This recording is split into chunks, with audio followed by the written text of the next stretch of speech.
Bismillahirrahmanirrahim. Assalamualaikum warahmatullahi wabarakatuh. Alhamdulillahirabbil alamin. Wassalatu wassalamu ala rasulillahil karim wa ala alihi wa sahbihi ajma'in. Amma ba'd. Fa ya ibadallah, usi nafsi wa iyyakum bi taqwallahi faqad faza man ittaqaw. Fala tamutunna illa wa antum muslimun. Faqala ta'ala ya ayyuhalladzina amanu taqullaha haqqa tuqatih. La tamutunna illa wa antum muslimun.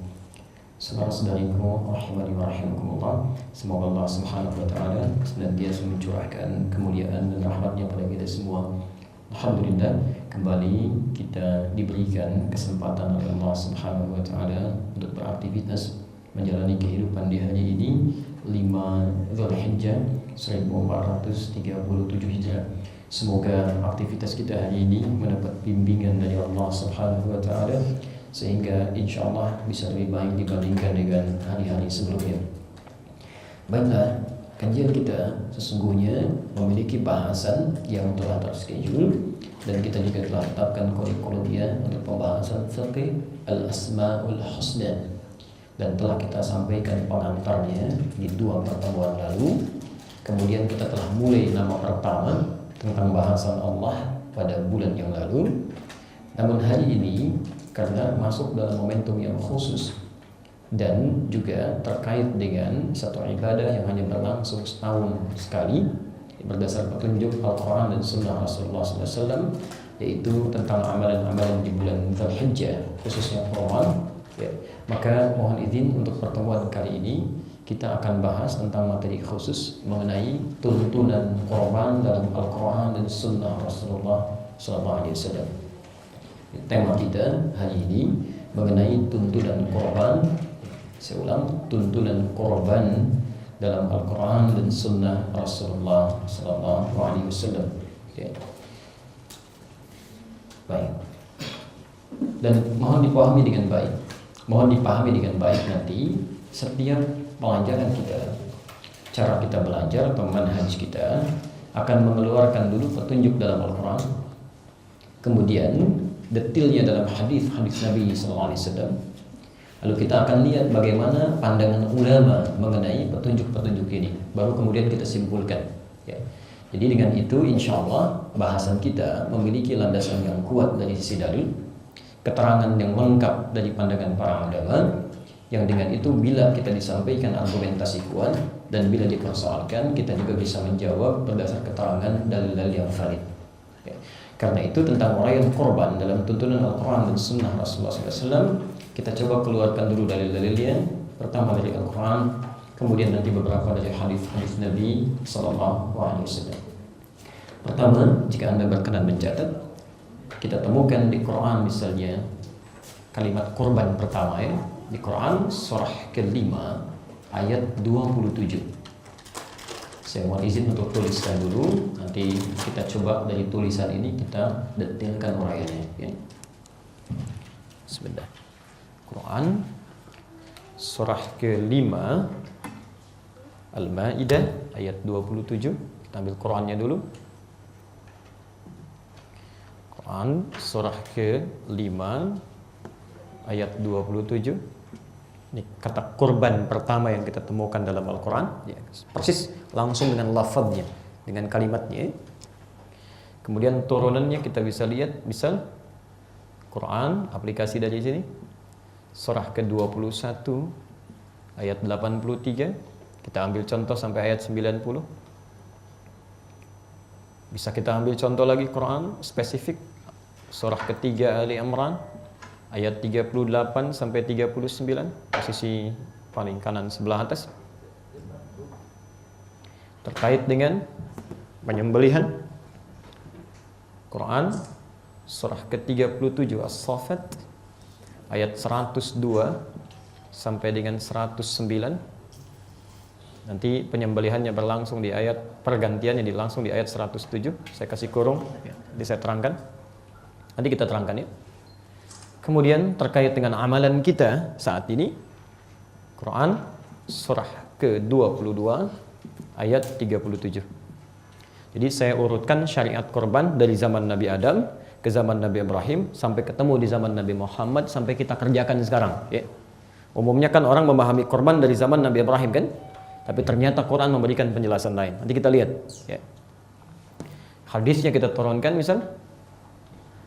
Dari sini kita ambil sunnahnya dulu ya. Hadis Nabi sallallahu alaihi wasallam. Satu, kita ambil hadis riwayat Muslim. Nomor hadis 1977. Ini tuntunan sunnah yang pertama. Kemudian antum siapkan hewannya, bisa juga ditemukan di hadis Muslim, hadis yang sama. Nomor hadis 1318 misalnya. Ya. Kemudian bagaimana cara menyembelihnya, ya. Di Abu Daud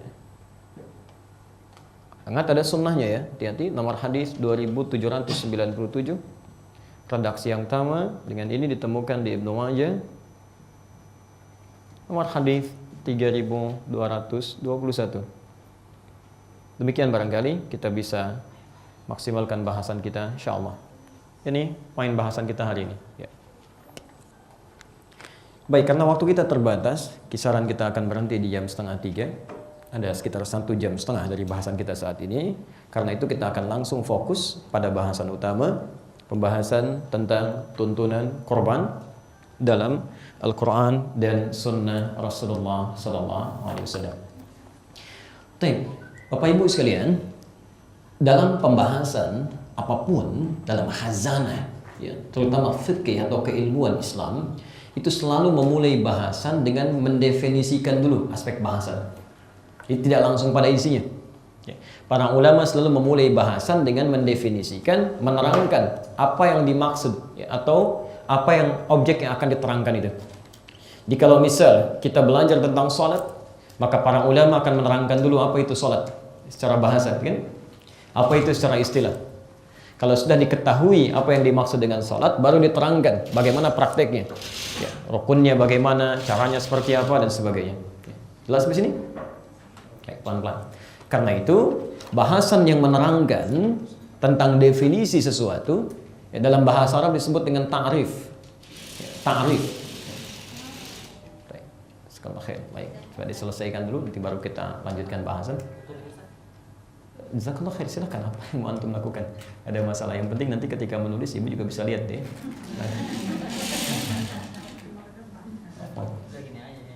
Baik, khair insyaallah. Jazakallah khair.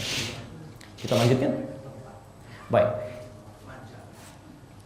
Proses menjelaskan sesuatu, ya, pada kajian yang akan dibahas dalam bahasa Arab disebut dengan ta'rif. Ya. Ta'rif dari kata arafa, pengenalan. Arafa yu'arifu ta'rif. Ya. Oh, hati-hati ya, hati-hati.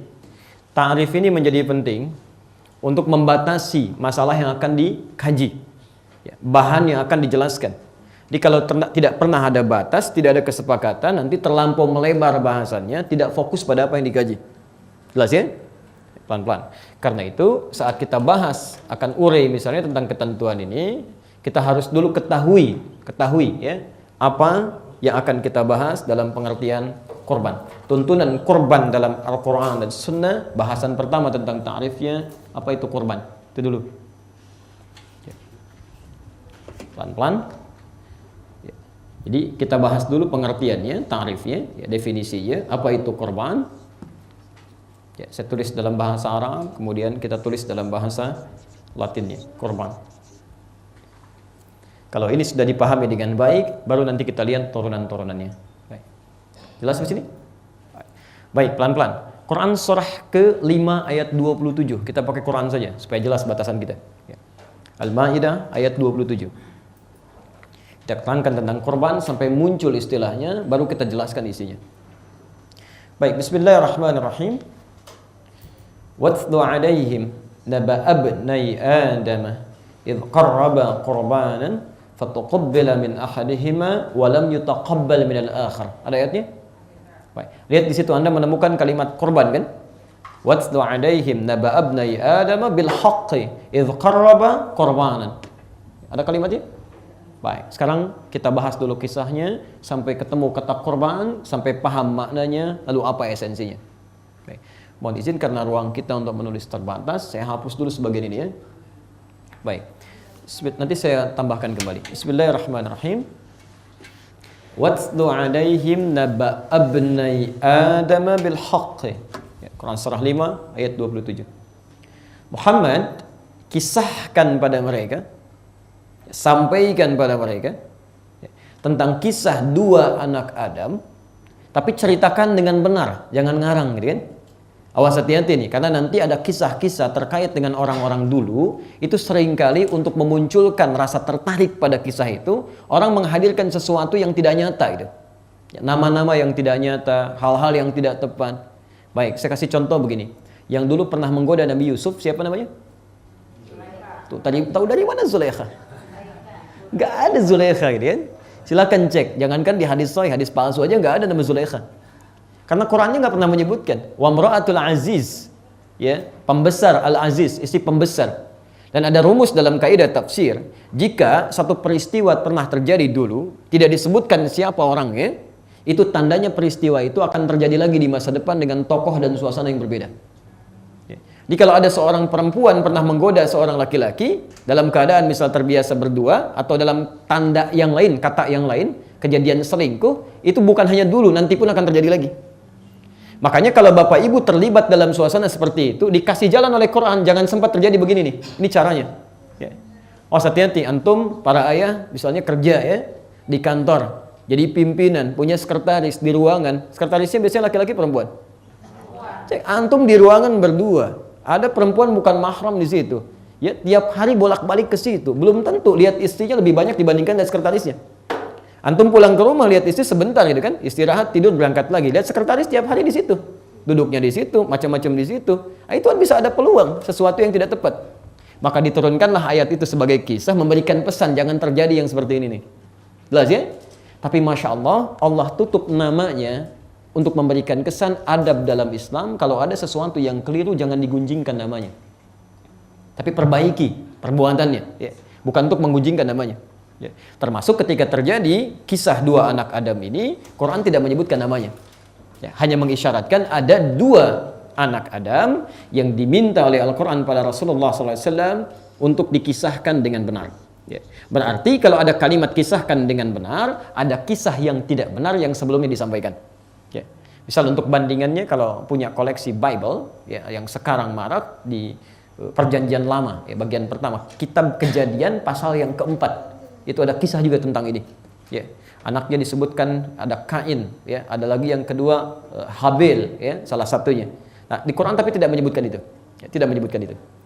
Baik, saya percepat saja ya. Saya agak cepat. Bismillah. Dua anak Adam ini, kita agak cepat sedikit, ya. Saya persingkat, ketika Adam alaihissalam dengan istrinya diturunkan oleh Allah Subhanahu wa taala ke muka bumi. Pertama kan tinggal di surga ya. Ya, tinggal di surga karena kesalahan tertentu. Quran surah kedua Al-Baqarah ayat 35. Itu ayat yang menjadikan Adam diperintahkan masuk surga dengan istrinya. Wa qulna ya Adam uskun anta wa zawjukal jannah. Itu kan wala taqrabu hadhihi syajarata fatakuna minadh dhalimin. Singkatnya, Adam dan Hawa atau istrinya, terjebak oleh godaan setan di ayat 36-nya, Quran surah kedua ayat 36. Kan? Posisi paling kiri di pertengahan, fa'azallahuma syaitanu anha, maka dipelesetkan oleh setan. Kalau kepeleset itu jatuhnya ke atas ke bawah? Ke bawah ya, nggak ada orang jatuh ke atas kan? Kepeleset dia jatuh kan? Baik, Adam tinggal di mana?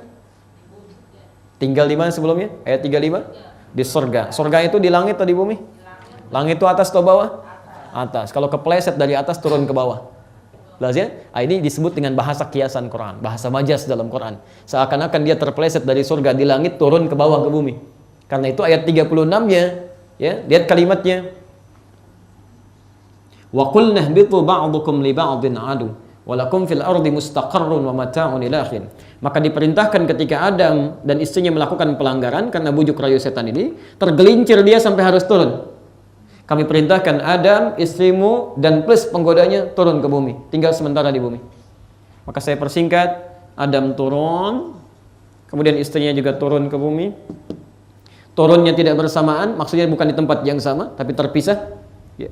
Setelah sekian lama, keduanya kemudian bertemu. Ya. Agak cepat kisahnya. Setelah bertemu inilah kemudian keduanya berkumpul kembali, berhubungan kembali, sampai dikisahkan hubungannya di Quran surah ke-7 Al-A'raf ayat 189. Posisi paling kiri sebelah atas. Ya. Saya langsung ke pertengahan ayatnya. Falamma taghasyaha hamalat hamlan khafifa. Gitu kan?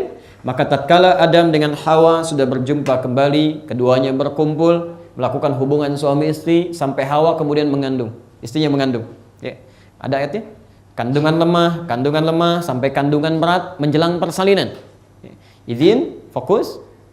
Sampai ada kalimat di Quran di ujung ayatnya, da'awallaha rabbahuma la in ataitana shaliha lanakunanna minasyakirin. Saat kandungan sudah semakin berat, ya, menjelang kelahirannya ada doa yang disunnahkan oleh Quran langsung. Ini bisa Anda bacakan. Jadi kalau Bapak Ibu menginginkan nanti yang lahir anak yang soleh, yang dekat dengan Allah, maka panduan Quran pertama bisa dimulai dari fase kehamilan, fase kandungan. Di sini suaminya, ya, plus istrinya. Jadi bukan suami saja, bukan istri saja. Ya. Keduanya berdoa kepada Allah. Bahasa Qurannya da'awallaha, dua-duanya. Ya, keduanya bermohon kepada Allah. Lihat, mohon izin ya, maaf, doanya pun diatur. Ya. Doanya diatur, langsung ada kalimatnya di Quran. Ya. La in ataitana shaliha lanakunanna minasyakirin. Ya Allah, kiranya Engkau ganti rasa sakit yang dialami istri saya ini, misal dalam mengandung amanahmu, maka kami akan sangat bersyukur kiranya diganti itu semua dengan lahirnya anak yang saleh. Ya. Tak boleh Anda mohon dengan bahasa Anda, tapi bahasa Quran lebih baik. La in ataitana shaliha lanakunanna minasyakirin. Ya. Singkatnya kemudian Hawa atau istrinya melahirkan. Okay? Kelahiran pertama lahir kembar. Laki-laki, perempuan. Kelahiran kedua juga lahir kembar, laki-laki, perempuan. Pelan-pelan. Karena Adam manusia pertama, istrinya juga manusia pertama yang diturunkan ke bumi, kan? Baik, fitrah kehidupan kan mesti berkembang ya, terus berketurunan kan? Ya, kalau tidak ada, percampuran atau hubungan antara laki-laki dengan perempuan, ikatan misalnya yang dibenarkan oleh agama, sekarang pernikahan disebutnya, maka bagaimana bisa ada keturunan? Ya. Seperti kita sekarang misalnya, antum anak siapa? Turunan siapa? Adam, tahu dari mana gitu kan? Kan harus ada urutannya kan sampai ke atas kan? Baik. Nah, dari mana kita berasal sampai menemukan keturunan dari Adam dengan istrinya ini? Maka diturunkanlah perintah dari Allah Subhanahu wa taala supaya setiap yang dilahirkan oleh istrinya Adam ini ditukar silang untuk melakukan pernikahan. Maka kelahiran pertama yang laki-laki ini menikah dengan perempuan yang ini. Laki-laki yang di sini menikah dengan perempuan yang ini. Jelas sampai sini? Baik, supaya dengan ini nanti terjadi hubungan yang melahirkan keturunan-keturunan pada masa yang akan datang. Nanti keturunannya seperti kita disebut Bani Adam, anak cucunya Adam. Disebutkan 7 kali dalam Al-Quran seperti yang pernah kita bahas dulu. Jadi kalau ada kalimat Bani Adam, Quran surah 7 ayat 31, ya Bani Adam khudhu zinatakum 'inda kulli masjid. Anak keturunannya Adam sampai kiamat nanti disebut Bani Adam, asalnya dari pernikahan ini. Jelas sampai sini? Baik, pelan-pelan. Yang terjadi kemudian, ya, ada kisah ketika Allah firmankan dan sampaikan kepada Adam, diwahyukan supaya terjadi pernikahan seperti ini, ya, maka setan tidak cukup dengan menggoda orang tuanya saat di surga, tapi juga menggoda anak cucu keturunannya seperti dia janjikan dan telah kita bahas dulu. Ya. Maka datanglah kemudian kepada anak laki-laki kelahiran pertama. Qadarullah yang perempuan lahir yang pertama ini ternyata secara paras, ya, fisiknya itu lebih cantik dibandingkan dengan yang kedua ini. Jadi yang pertama, yang kelahiran kedua, yang perempuan yang ini, ya, secara fisiknya, ya, terlihat lebih cantik dibandingkan dengan yang ini. Maka masuklah setan masuk ke sini menggoda, seharusnya ini hak kamu. Kamu lahir dengan dia, masa dipasangkan dengan yang lain? Ya. Hati-hati ya, hati-hati. Jika teman-teman mengalami situasi ini nanti dalam bahasan tazkiyatun nafas, setiap ada kelebihan melekat pada seseorang, itu setan tidak akan mendiamkan. Yang dititipkan kelebihan akan digoda dengan sifat ria. Ria, ya. Atau misalnya kedudukan bertambah nih, sedang promosi jabatan, itu nggak akan dibiarkan. Begitu bertambah kedudukan, sifat ria akan dilekatkan. Masuk gitu. Makanya lain kan, dari RT jadi RW, cala jalan sudah lain kan? Ya, akan lain, apalagi jadi camat, tangan sudah masuk ke kantong misalnya kan? Udah lain, bupati sampai presiden akan lain caranya. Ya. Ini masuk, kalau tidak hati-hati maka ini besar kemungkinan akan terjebak di situ. Ya, kalau sudah naik ria jadi sombong, ada sudah macam-macam lagi. Tapi bersamaan dengan itu, yang belum dapat jangan dikira diam, tidak. Dia akan masuk dengan penyakit lain, namanya hasad, iri hati. Ya. Antum sudah duluan masuk perusahaan, senior antum, adik antum angkatan 2 di bawahnya, tiba-tiba naik duluan promosi tingkat tinggi. Jangan dikira Anda akan dibiarkan, dia akan masuk dengan hasad. Harusnya kamu yang dapat itu salah kebijakannya. Nah, ya. Nah ini, ketika yang satu punya kelebihan, yang lain tidak, setan masuk kepada yang ini. Diberikan sifat iri hati, hasad. Seharusnya itu hak kamu, bukan hak dia. Ya, maka dengan itulah kemudian ini, ya, kelahiran pertama kakaknya dari sini mengajukan keberatan kepada ayahandanya, memohon kepada Allah untuk diberikan petunjuk. Seharusnya kita menikah dengan fase kelahiran yang sama, tidak ditukar seperti apa yang telah ditunjukkan itu. Taib. Maka ayahnya singkatnya memohon petunjuk kepada Allah Subhanahu wa taala untuk menyelesaikan persoalan ini. Ini adab. Agak pelan-pelan ya. Ini adab dari Quran. Jika Bapak Ibu menemukan persoalan dalam kehidupan, sekalipun terjadi di rumah tangga, tidak harus di luar rumah, maka sebelum diselesaikan minta petunjuk dulu pada Allah. Biasakan berdoa gitu. Jangan seketika langsung selesai. Enggak. Biasakan berdoa. Minta, ya Allah, mohon berikan petunjuk. Ya Allah, mohon mudahkan. Ada anak sulit diatur, jangan dulu nasihatin. Makanya kaidah mengajak seseorang itu dengan hikmah dulu sebelum memberikan nasihat.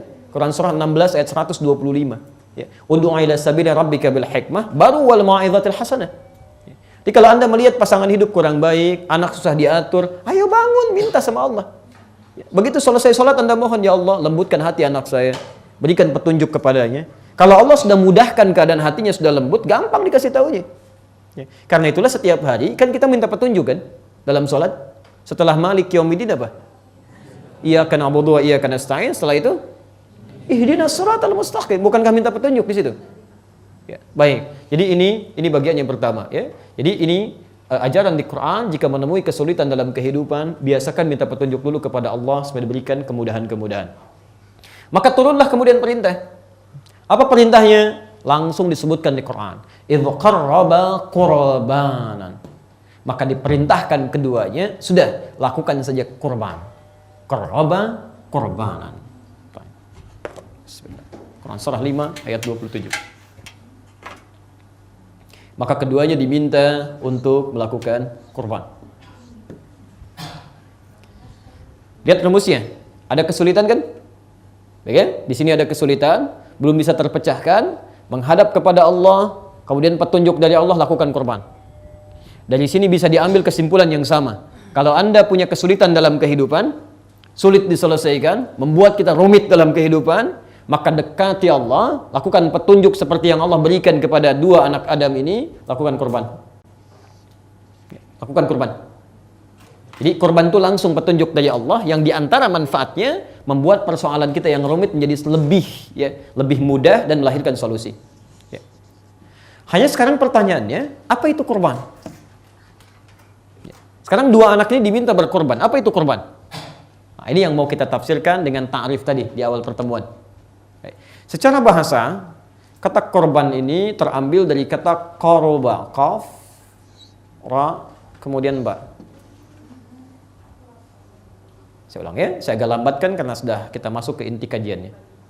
Secara bahasa, kata korban itu berasal dari 3 huruf ini, qaf, ra, ba, qoroba, yang berarti dekat. Ya, sesuatu yang dekat. Pernah dengar istilah qarib? Yang dekat ya. Quran surah kedua Al-Baqarah ayat 214, posisi paling kanan sebelah bawah ya. Ala inna nasrallahi qarib. Ya. Am hasibtum an tadkhulul jannata wa lamma ya'tikum mathalul ladzina khalaw min qablikum massathumul ba'sa wadh-dharra wa zulzilu hatta yaqula ar-rasul wal ladzina amanu ma'ahu mata nasrullah. Ala inna nasrallahi qarib. Artinya dekat. Sekarang perhatikan.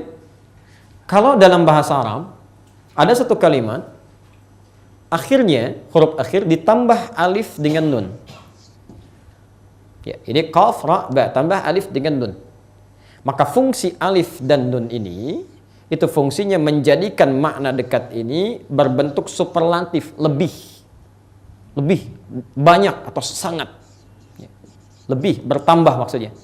Ya, banyak atau sangat. Misal, ghain fa ra, ghafara. ampunan, mengampuni. Ditambah alif dengan nun ujungnya menjadi ghufran, ghufran, kan? Yang banyak ampunannya. Ya, yang sangat mengampuni, saking banyak ampunannya, orang punya dosa seluas langit dan bumi, kalau masih mau tobat Allah ampuni itu. Qaruba artinya dekat. Tambah alif dan nun di ujungnya, korban, yang bertambah kedekatannya. Yang banyak kedekatannya. Di asal kata korban itu asalnya bukan menyembelih.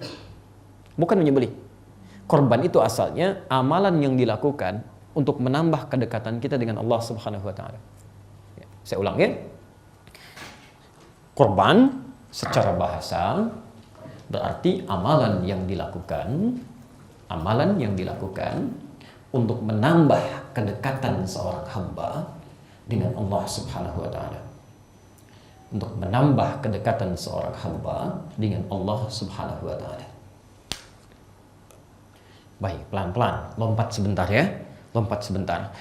Jadi nanti kalau saat Idul Adha ada yang berkorban, tapi setelah kurban dia tidak menjadi lebih dekat dengan Allah, ada yang salah di kurbannya itu. Ada yang salah. Ya. Gak peduli walaupun kurban Anda 1 ton, 1,1 ton misalnya, kurban. Tapi dengan berkorban itu Anda makin jauh dari Allah, sholatnya susah, baca Quran sulit. Itu ada yang salah dengan kurban Anda. Itu bukan korban. Itu korban terhadap hewan yang dikorbankan. Ya. Jelas di sini? Nah, sekarang kita ambil esensinya dulu ya. Ambil esensinya dulu, ini yang paling penting. Baik, jadi ketika Anda punya kesulitan dalam hidup, ada persoalan dalam kehidupan, termasuk dosa, awas, termasuk dosa. Maka kalau Anda ingin menghilangkan itu, kemudian ingin mengentaskan kesulitan itu, dekati Allah. Bukankah yang punya solusi Allah? Yang punya rezeki Allah? Yang punya kesembuhan Allah? Kenapa Anda nggak dekati? Karena itu semua nabi dan rasul, orang-orang soleh dulu hingga kini, mereka Masya Allah setiap kali punya kesulitan, atau bahkan gak ada kesulitan pun, rumus mereka tingkatkan kedekatan dengan Allah. Kita ambil contoh, Quran surah ke-21. Kita langsung ambil para nabi dan rasul aja. Surah 21 ayat 83 sampai 90 aja. Sampai 90, posisi paling kiri sebelah atas. Usap standar. Ayat 83 sampai 90. Tadi sebagian sudah Anda tuliskan. Di ayat 90 itu poinnya, 83 dimulai kisahnya. Wa ayyuba idznada rabbahu. Ada? Idznada rabbahu rabbi anni massani yadhurru wa anta arhamur rahimin. Ada ayatnya? Masya Allah. Perhatikan kalimatnya. Di situ ada beberapa kisah dituangkan. Semuanya punya masalah. Ya. Awas pelan-pelan ya. Tolong fokus, ini agak dalam kajiannya. Jadi kita butuh fokus sedikit lebih banyak. Di situ ada beberapa kisah. Ada Ayub yang diuji dengan penyakit. Penyakit ini nggak pernah dialami orang sebelumnya, tidak akan dirasakan orang setelahnya. Baik, nanti ada nabi yang masuk ke perut ikan paus, ya, yang barangkali tidak akan pernah juga dirasakan oleh orang setelahnya. Masuk perut ikan paus, hidup dalam keadaan yang tidak mudah. Ya. Ada lagi nabi yang belum dikaruniai keturunan. Ya, awas pelan-pelan ya. Jadi berkumpul di sini, dan itu bukan biasa, bukan biasa. Belum dikaruniai keturunan dengan keadaan fisiknya sampai sudah sedemikian lemah, rambutnya beruban, dan maaf, istrinya divonis secara medis sudah monofus dan mandul. Kata manusia mustahil. Apa yang mereka lakukan? Masya Allah. Ayat 90-nya di situ. Innahum kanu yusari'una fil khairat wa yad'unana raghaban wa rahaba. Masya Allah. Apa yang mereka lakukan ketika mereka didapatkan persoalan seperti tadi itu? Mereka malah memperbanyak amal baiknya, mendekati Allah. Nabi aja punya masalah, Nabi, Rasul, jelas surganya. Punya masalah, punya persoalan yang kata orang mustahil solusinya, masih mendekati Allah. Anda bukan Nabi, bukan Rasul. Punya nggak masalah yang tidak lebih berat dibanding mereka. Kenapa jauh dari Allah? Makanya masalahnya nggak pernah tuntas gitu kan. Kan yang punya solusi Allah. Makanya Nabi Ayub pun Masya Allah, saya selalu ulang-ulang kisah ini. Anda bayangkan, dan nanti kita lihat di ujung ayatnya. Nabi Ayub ini ketika diuji dengan penyakit yang luar biasa itu Masya Allah. 7 tahun diuji itu, istrinya sampai berkata, kalau bahasa kita, papa kan Nabi, kenapa nggak minta sama Allah untuk menyembuhkan? Ya. Kata suaminya, berapa lama kita senang? Kata istrinya, 20 tahun. Berapa lama kita diuji begini? 7 tahun. Nanti saja ya, kalau masa sakit ini sama dengan masa senang kita, 20 tahun baru saya minta kepada Allah. Malu rasanya diberikan kesenangan seperti itu, diuji baru seperti ini sudah mengeluh kepada Allah. Malu. Masya Allah. 7 tahun tuh. Anda sakit gigi 7 menit, apa yang dirasakan? ya Allah, Masya Allah. Itu luar biasa kan? Tapi yang paling menarik, lihat kalimat Qur'annya. Wa ayyuba. Ya.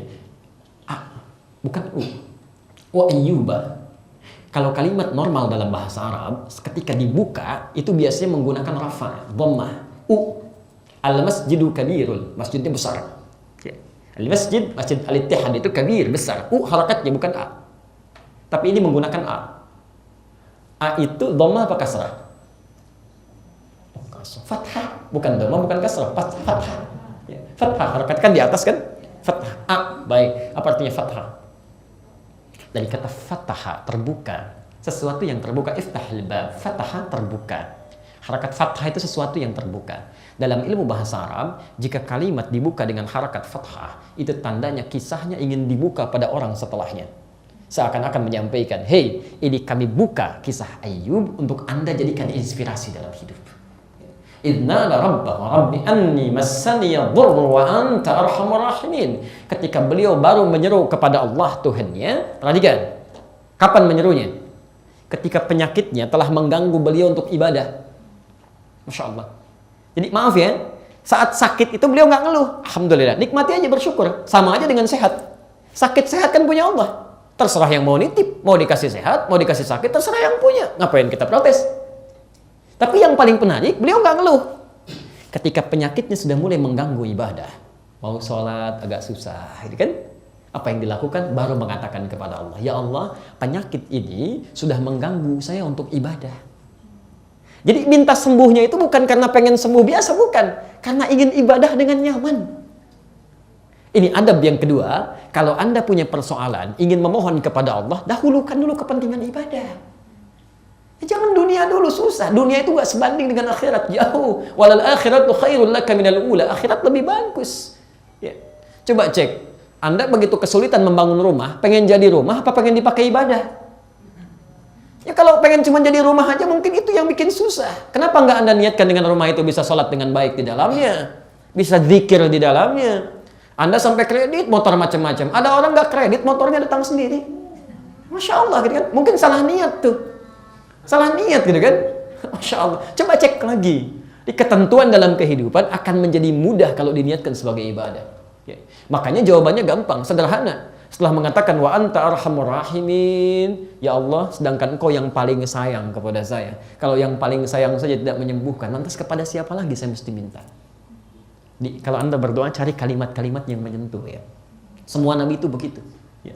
Cari kalimat yang menyentuh. Duhai Allah, saya telah mengemban amanah untuk mengandung anak ini ya Allah. Dengan segala kemampuan saya bersabar, saya tahan rasa sakit ini. Mohon ya Allah, setiap rasa sakit yang saya rasakan saat ini ya Allah, dengan izin mohon ganti dengan lahirnya anak yang saleh. Cari kalimat yang menyentuh. Ya. Maka itu akan lebih cepat. Maka bahasanya fastajabna, kami langsung kabulkan, disembuhkan itu. Ya. Tapi ujung ayatnya, lihat ujung ayatnya. Ketika Allah menyembuhkan beliau itu di ayat ke-84-nya, ujung ayatnya mengatakan wa dzikra lil abidin. Ini mesti menjadi inspirasi, pengingat jadi hamba bagi hamba-hamba setelah itu, setelah Ayyub, jika memiliki kesamaan persoalan yang sama. Jadi yang menarik begini, ketika Allah menyembuhkan Ayyub, kesembuhannya ini dijadikan sebagai inspirasi bersifat umum. Seakan-akan ada bahasa Quran begini, hey, kalau Anda memiliki persoalan seperti Ayyub pun, lakukan seperti yang dilakukan oleh Ayyub, kami akan kabulkan. Tapi syaratnya Anda jadi hamba, abid, hamba yang benar, dekati Allah dengan ibadah. Masya Allah, kan ini Ayyub punya penyakit tidak pernah dirasakan orang sebelumnya, tidak akan dirasakan orang setelahnya. Jadi kalau ada orang seperti Ayyub saja kata Allah akan disembuhkan, apalagi yang nggak seperti Ayyub. Coba cek ayat 87-nya. Wa dhannuni idh dhahaba mughadiba, ya, wa dhanna an lan naqdir alayhi fanada fi dhulumati. Ada ayatnya? Alla ilaha illa anta inni kuntu minadh dhalimin. Baik, lihat kalimatnya. Dan dhannun Nabi Yunus masuk ke perut ikan paus. Masya Allah. Baik. Masuk ke perut ikan paus itu kira-kira gelap atau terang? Pernah masuk ke dalamnya? Bayangan kita sesak ya. Sesak, gelap, luar biasa, sulit. Itu sulit. Yang saya ingin sampaikan begini. Beliau melakukan amalan, mendekatkan diri kepada Allah. Kurban, dia dekati Allah. Dia dekati Allah. Beliau beramal, tingkatkan macam-macam. Masya Allah, apa yang terjadi? Ayat 88-nya, fastajabna. Langsung dijawab. Yang menarik, najjainahu minal ghammi. Perhatikan kalimatnya. Kami bebaskan dia, selamatkan dia dari ghammi. Saya mau tanya, tadi masuknya ke kemana masuknya? Perut ikan paus. Tapi ketika dikeluarkan dari situ, bahasa Qur'annya bukan mengeluarkan dari perut ikan paus.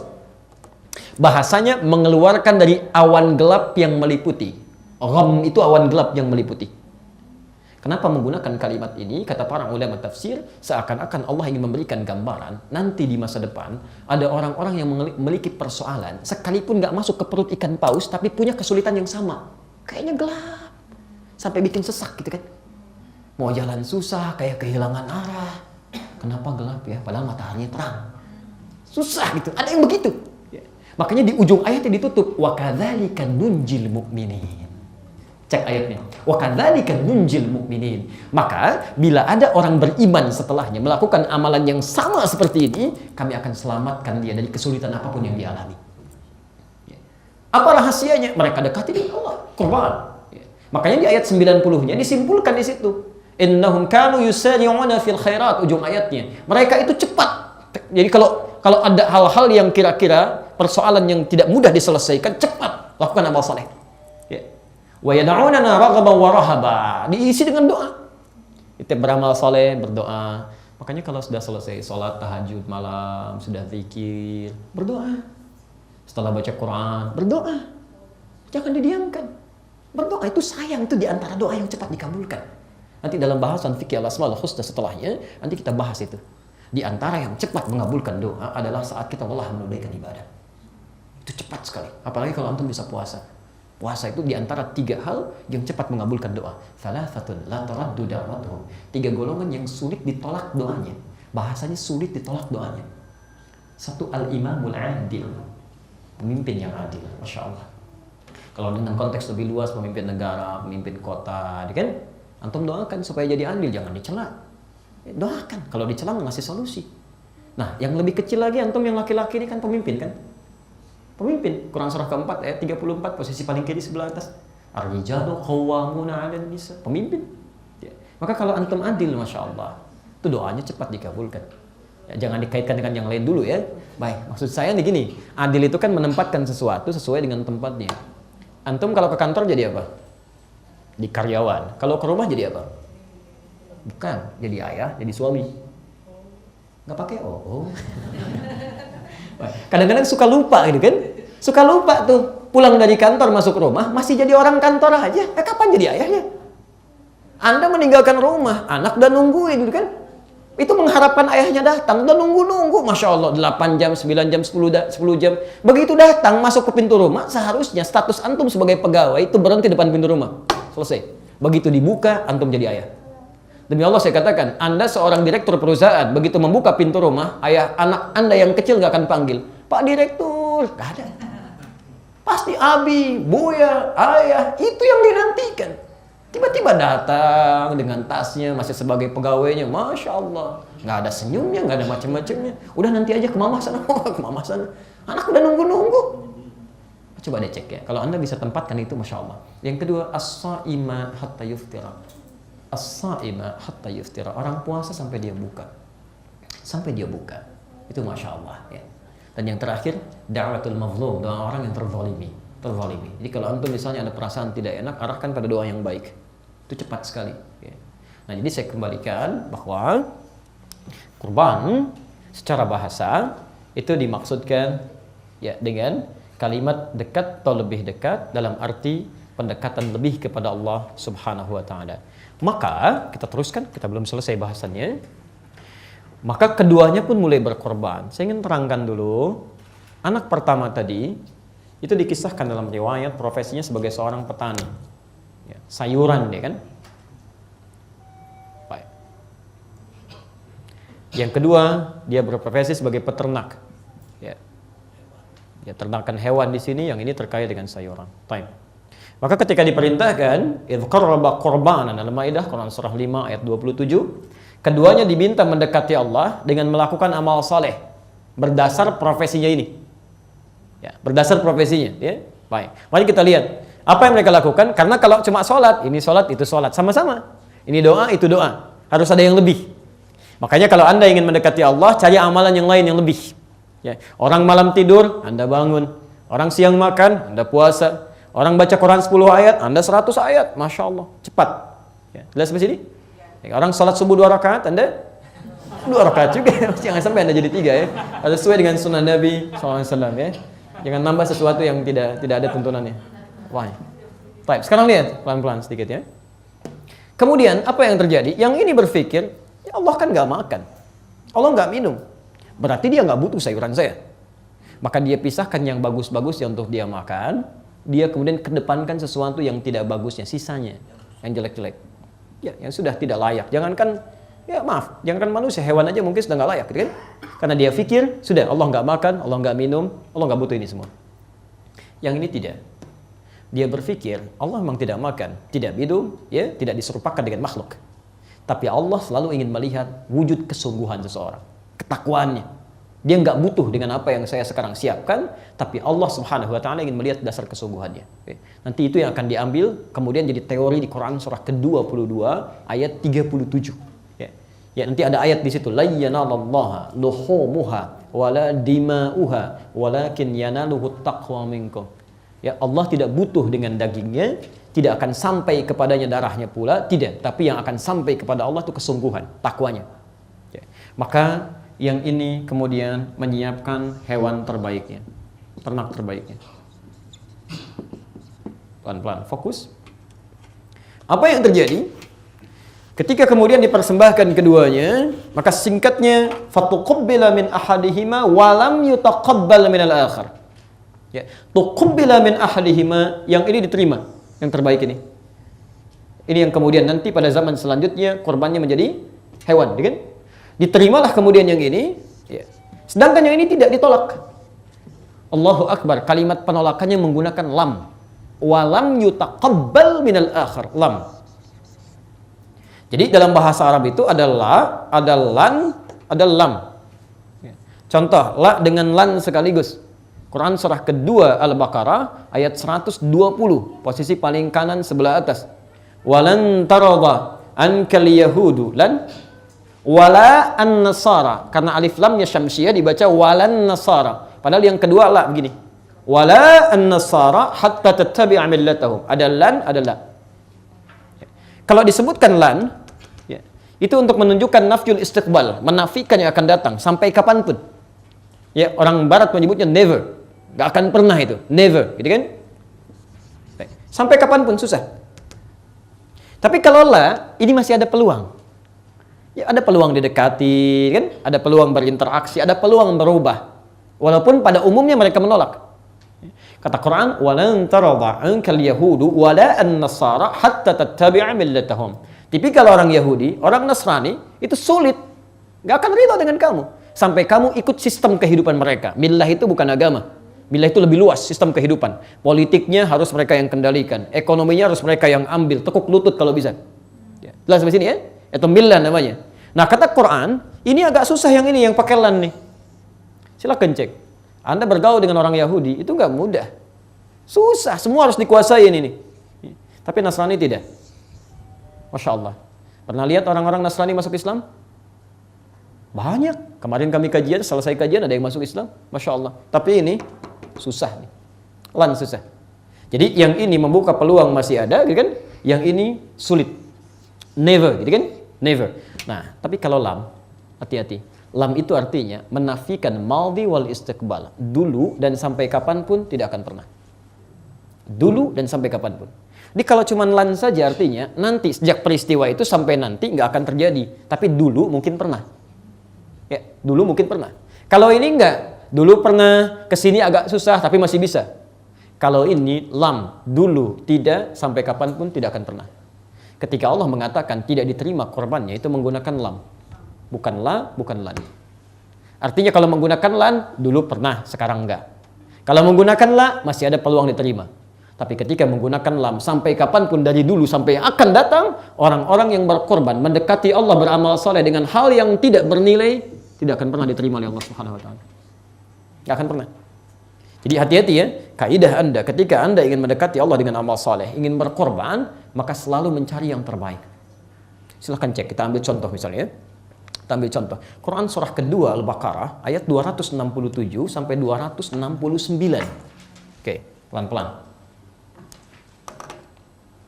Paling kanan sebelah bawah. Temukan ayat wala tayammamul khabitha minhu tunfiqun walastum biakhidhihi illa an tughmidu fihi. Baik. Baik, teman-teman sekalian, antum suka infak? Infak, bisa kan? Kaidah infak pertama kan Al-Baqarah 215 kan? Baik, posisi paling kanan sebelah bawah. Yas'alunaka madza yunfiqun. Mereka bertanya kepadamu Muhammad, apa yang diinfakkan? Awas, hati-hati ya, teman-teman nih. Kalau mau infak misalnya, apa yang diinfakkan? Qul. Lihat kalimatnya. Ma anfaqtum min khair. Katakan Muhammad, Quran surah kedua ayat 215, kalau mau infak mesti yang bagus-bagus. Yang terbaik. Lihat ya, lihat kaidah kurban. Semua amal dirinci mesti yang terbaik. Anda punya uang 100 ribu, 50 ribuan dua. Mau infak misalnya kan? Baik, yang satu masih keras, bagus, enak dilihat. Yang satu sudah lecek, gak enak dilihat misalnya. Tiba-tiba ada sesuatu misalnya dihadirkan pada infak, ya. Ada orang minta, ada kotak lewat, ada macam-macam, mana yang dimasukin? Kaidah infak bukan yang jelek, bukan yang bagus. Ada kecaman di Quran, wala tayammamul khabitha minhu tunfiqun walastum biakhidhihi illa an tughmidu fi. Jangan sampai kamu memberikan yang paling jelek. Kamu ngelihat aja nggak suka, kenapa diberikan pada orang? Ya. Sama infak itu tidak harus uang ya. Hati-hati, infak tidak harus uang. Infak itu pemberian materi. Makanan itu infak. Ya, pakaian itu infak. Ma, ini kuenya udah nggak enak nih, kasih aja sama satpam di depan. Kasih satpam di depan. Antum aja nggak mau lihat, kenapa kasih orang? Jelas ya? Maka dulu ada orang berkorban dalam keadaan yang tidak bagus, Allah nggak akan terima. Semua, termasuk amalan kita. Apa Anda kira semua sholat diterima? Tidak. Bahkan ada yang celaka. Fawailul lil musallin, celaka orang sholat. Allahu Akbar, orang sholat aja masih celaka, apalagi yang nggak sholat. Silahkan cek ya, apalagi yang nggak sholat. Oh, jangan dibalik cara berpikirnya. Ada orang-orang suka iseng. Wih, orang sholat celaka, mendingan nggak sholat. Sama-sama celakanya. Anak keliru. Anak keliru gitu ya. Ada orang sholat masih berpeluang celaka, apalagi yang nggak sholat. Siapa yang celaka ini? Teruskan ayatnya. Alladzina hum an sholatihim, yang lalai dalam sholatnya. Kenapa dia bisa lalai? Artinya lalai itu kan menampilkan sesuatu dengan tidak baik kan? Anda bayangkan, bukan cuma makanan, bukan cuma persoalan yang seperti ini. Ibadah ritual kita aja, kalau kita nggak sempurna, masih memikirkan yang lain, lalai dalam sholat, kata Nabi nanti, ada orang sholat sampai tidak sadar berapa rakaat sedang menunaikan sholatnya. Yang ini tidak, ini riya. Alladzina hum yura'un. Yura'un, riya dia. Jelas sampai sini? Jadi dari kaidah yang pertama ini nanti baru turun urutan-urutan fikih. Ya. Kalau diturunkan nanti misalnya ke hewan ternak, nanti ada ketentuan-ketentuan.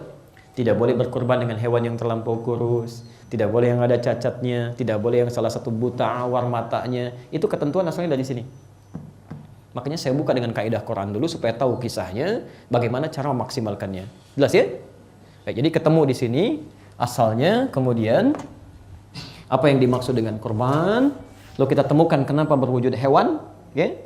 Yang asalnya dari sini. Jadi syariat korban yang setahun sekali tidak menggunakan yang lain kecuali hewan untuk memberikan kesan pada kisah yang dulu pernah terjadi. Hewan inilah yang kemudian disyariatkan di masa-masa yang akan datang sampai kemudian diingatkan kembali di masa Nabi Ibrahim alaihissalam. Quran surah ke-37 ayat 102 sampai dengan ayat 109 ya. Safat ayat 102 sampai 109. Falamma balagha ma'ahu as-sa'ya. Ada ayatnya? Maka tatkala Ismail telah sampai pada usia yang sudah cukup, baik cukup balik. Ada ayatnya? Baik, qala inni ara fil ya bunayya inni ara fil manami anni adhbahuka fanzur madza tara. Maka ayahandanya mulai bertanya kepada anaknya, Masya Allah. Ini mohon izin ya, kita sedikit luaskan bahasannya. Ya, ayahnya mulai berkata, duhai anakku sayang, ada panggilan bunai. Bunai. Jadi ayah ada ibni, ada bunai, itu beda. Sama kayak abi dengan buya, itu lain. Ya, kayak ummi dengan umayyah atau amati, itu beda. Ya. Jadi kalau Anda menyebut misalnya ibni, anakku, itu panggilan biasa, normal. Tapi kalau sudah bunai, itu panggilan sayang. panggilan sayang. Ada adab dalam Al-Quran, kalau Anda ingin berinteraksi dengan anak, maka carilah panggilan-panggilan yang menyenangkan bagi dia untuk menerima. Ingin kasih nasihat, panggil panggilan yang menyenangkan dia. Soleh, pintar, baik, sayang, hadirkan itu. Tidak harus panggil Bunai, dia malah bingung. Bunai, saya bukan Bunai mah, saya Andi kan. Jadi repot di sini ya. Maksudnya cari panggilan yang kira-kira menyenangkan. Ini kalimat umum. Jelas ya? Sama misalnya dengan Abi, ya Abi. Abi itu panggilan hormat, ayah saya. Panggilan sayangnya Buya. Buya itu asalnya panggilan sayang. Buya. Ya. Sama dengan orang ilmunya tinggi dipanggil Buya misalnya. Itu sayang dengan keadaan dia, dengan ilmunya dan sebagainya. Ya, panggilan sayang. Kalau panggilan hormat dan sayang, itu berubah dari Abi, Buya menjadi Abati. Abati. Makanya ketika anak diperlakukan dengan panggilan sayang, dia pun akan hormat dan sayang. Lihat jawabannya. Nanti, ya abatif alma tu'mar. Silakan lihat jawabannya. Ya selanjutnya. Ya abati, hei ayah, cepat kerjakan, jangan tunda. Gitu. Masya Allah. Kerjakan, jangan tunda. Perhatikan, ketika anak diberikan kasih sayang, maka anak pun menjadi hormat plus sayang pada orang tuanya. Ya. Tapi yang menarik, ini yang paling menarik. Ketika ayah punya persoalan pun, itu Masya Allah. Nabi Ibrahim itu kan Nabi, Rasul. Mimpinya itu wahyu. Mudah bagi beliau untuk langsung mengatakan pada anaknya, nak siap-siap. Kemana ya? Korban, ada perintah di wahyu. Ya kan? Mudah. Tapi apa yang dilakukan? Beliau minta pandangannya. Lihat kalimatnya. Di situ disebutkan anak ini sudah mulai dewasa. Ini petunjuk dari Quran. Bila nanti anak-anak sudah mulai mencapai masa kedewasaannya, maka cara bergaul dengan dia jadikan sebagai teman. Karena nalarnya sudah matang. Ya. Nanti satu waktu bisa kita bahas tentang fikih keluarga. Itu Masya Allah. Itu lain Pak. Misalnya dari anak mulai menjelang balik 2 tahun sampai menjelang balik itu lain. Dari mulai 0 sampai 2 tahun itu di Quran surah 2 ayat 233. Pendidikan dirinya 2 tahun itu cukup ASI aja maksimalkan. 2 tahun sampai menjelang balik Quran surah ke-31 ayat 13 sampai dengan ayat 19-nya. Tapi kalau dia sudah balik, ya sudah mulai harus kurangi hal-hal yang membuat dia manja, itu sudah ada dialog. Karena nalarnya sudah berfungsi. Ya. Anaknya sudah SMA misalnya kan, nalarnya sudah kuat. Nah, ke masjid sholat, bapak aja belum ke masjid. Udah bisa membalikan. Maka dimulai di sini bukan dengan perintah tapi memulai dengan memberikan hikmah. Papa, tadi lihat di mimpi kan bahwa papa sembelih kau. Ya. Apa pendapatmu? Fanzur madza tara. Yang mengejutkan kata anaknya, lihat kalimatnya. Ya abatif al ma tu'mar. Satajiduni insyaallah minas sabirin. Pak, cepat kerjakan sekarang. Sekarang. Tif'al itu kerjakan sekarang, jangan tunda. Insyaallah engkau dapati saya termasuk bagian orang sabar. Demi Allah saya katakan, kalau anak ini tidak dididik dengan baik oleh kedua orang tuanya, tidak mungkin bisa berkata seperti itu. Tak mungkin. Dan Anda harus tahu, Ibrahim itu orang sibuk, Pak. Sibuk luar biasa. Bahkan ketika dilahirkan, itu kan lahirnya di Kan'an Ismail ini. Ya, lahirnya di Palestina itu. Ya, setelah itu diperintahkan oleh Al-Quran, ya, oleh Allah Subhanahu wa taala dirangkum di Quran surah ke-37 itu, surah 14 itu ayat 37 untuk dibawa pergi ke Mekah. Apa yang terjadi? Ini anak ditinggalkan dengan ibu anaknya di Mekah yang disebutkan di Quran ghairi dzi zar'in, ya, yang tidak ada tumbuhan di situ. Hati-hati, biwadin ghairi dzi zar'in inda baitikal muharram, di satu lembah yang tidak ada tumbuhan. Anda bisa kebayang nggak, bapak di Palestina, anak di Mekah. Jarak Palestina ke Mekah itu kalau sekarang misalnya pakai bis itu kurang lebih sehari 2 malam. Di balik kesibukannya sebagai seorang rasul dan nabi, masih meluangkan waktu untuk nengok anaknya, Pak. Dicek itu. Dia disusui, siapa yang nyusuinya? Main dengan siapa? Bagaimana keadaannya? Masya Allah. Makanya disebut dengan Ibrahim. Kalau bahasa Aramaik itu dari kata Ibrahim yang penyeberang. Suka nyebrang, lihat-lihat, ya, berdakwah, melihat-lihat kondisi anak. Dalam bahasa Arab ada meriwayatkan dari Abun Rahim, bapak yang sangat perhatian, penyayang. Ada nabi, rasul, dekat dengan Allah, disebut Khalilullah, sangat dekat dengan Allah. Sibuk luar biasa, masih sempat meluangkan waktu untuk melihat perkembangan anaknya. Ada orang bukan nabi, bukan rasul, sesibuk apa sih sampai nggak pernah lihat anaknya? Berangkat gelap, pulang lagi gelap, gitu kan? Dan feedbacknya apa dari situ? Ketika anak diberikan perhatian, anak bisa membantu bapaknya. Coba cek, ketika Allah perintahkan kepada Nabi Ibrahim untuk meninggikan bangunan Ka'bah, Al-Baqarah 127, posisi paling kiri sebelah atas, wa idh yarfa'u Ibrahimul qawa'ida minal bait. Ketika kami mintakan kepada Ibrahim meninggikan pondasi Ka'bah, tinggikan lagi. Maka boleh beliau bergerak. Ya. Langkahkan pertamanya. Langkah pertama untuk melakukan sesuatu disebut dengan maqam. Kalau ini Ka'bah beliau langkahkan, ada maqam. Sampai sekarang disebut dengan makam Ibrahim. Tiba-tiba wa Ismail, dari sisi yang lain anaknya ini, yang tadi Ismail, datang bawa batu, Pak. Ingin bantu. Batu dalam bahasa Arab disebut dengan hajar. Kalau disusun-susun jadi satu bagian disebut dengan hijr. Kalau menjadi satu ruangan disebut dengan hujrah. Jamaknya disebut dengan hujurat. Quran surah Al-Hujurat surah 49, kamar-kamar, ruangan. Lalu dia susun-susun itu sisi yang lain. Ya. Maka sampai sekarang dikenal dengan Hijr Ismail. Ya. Nah, sekarang kenapa diakhirkan kalimatnya? Padahal bisa Quran mengatakan misal wa idz yarfa'u Ibrahimu wa Ismailul qawaid. Kenapa Ismail diakhirkan di sini? Ini untuk menunjukkan kalau ilmu dalam bahasa Arab untuk menunjukkan bahwa pekerjaan yang pertama tidak sebanding dengan yang kedua. Ini cuma bantu aja. Ya. Jadi bantu, bapaknya yang punya tugas. Cuma ketika anaknya melihat bapaknya punya tugas, dia tergerak, kayak saya lagi lelah nih, saya harus bantu. Bantu. Jadi perhatian orang tua kepada anak, kalau direspon dengan baik, anak akan coba merasakan itu. Ya. Antum ada mobilnya, ada motor, Masya Allah. Begitu bapaknya nyuci, anak ikutan nggak? Pak, saya aja yang nyuci.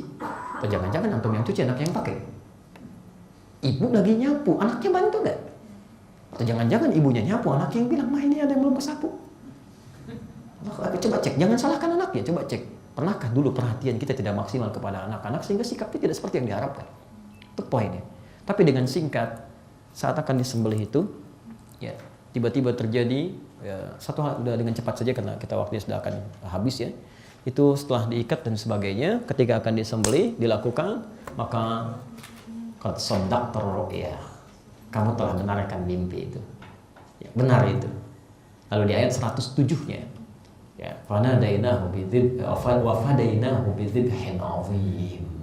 Maka kami ganti Ismail itu dengan yang lain, sembelihan yang sangat besar.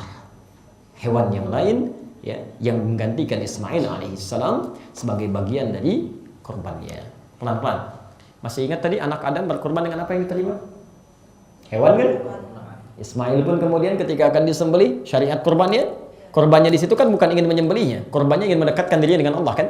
Makanya bahasa wahyunya qad shaddaqta ru'ya, kamu telah membenarkan itu petunjuk. Ya, maksud membenarkan petunjuk itu kamu sudah semakin dekat nih. Ya, dekat dengan Allah. Jadi ketika diperintahkan, lakukan, perintahkan, lakukan. Di perintah Allah itu yang dimaksud ayat ini, kalau Bapak Ibu ingin dekat dengan Allah, kalau diperintahkan apapun, kalaupun belum paham maksudnya, kerjain aja.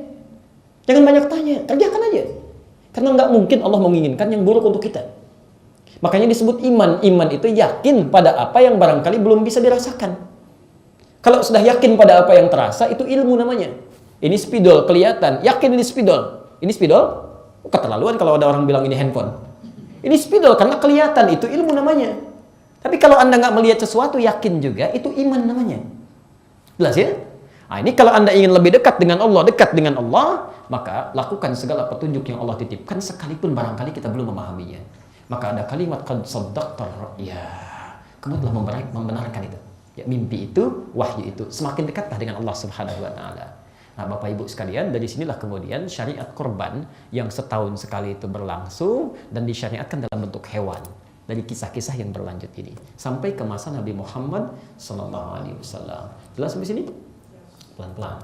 Jadi kita ambil esensinya dulu bahwa yang dimaksud dengan korban itu, pelan-pelan, yang dimaksud dengan korban itu adalah ibadah yang ditujukan untuk mendekatkan diri seorang hamba dengan Allah Subhanahu wa taala. Satu.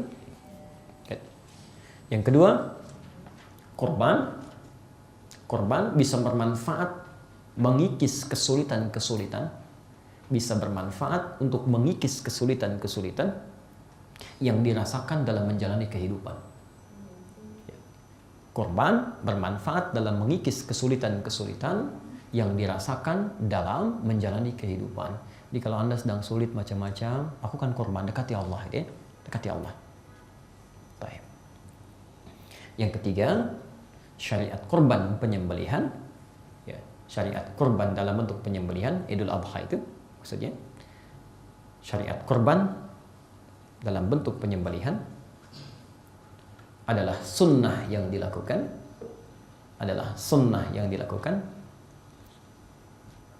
untuk berittiba atau mengikuti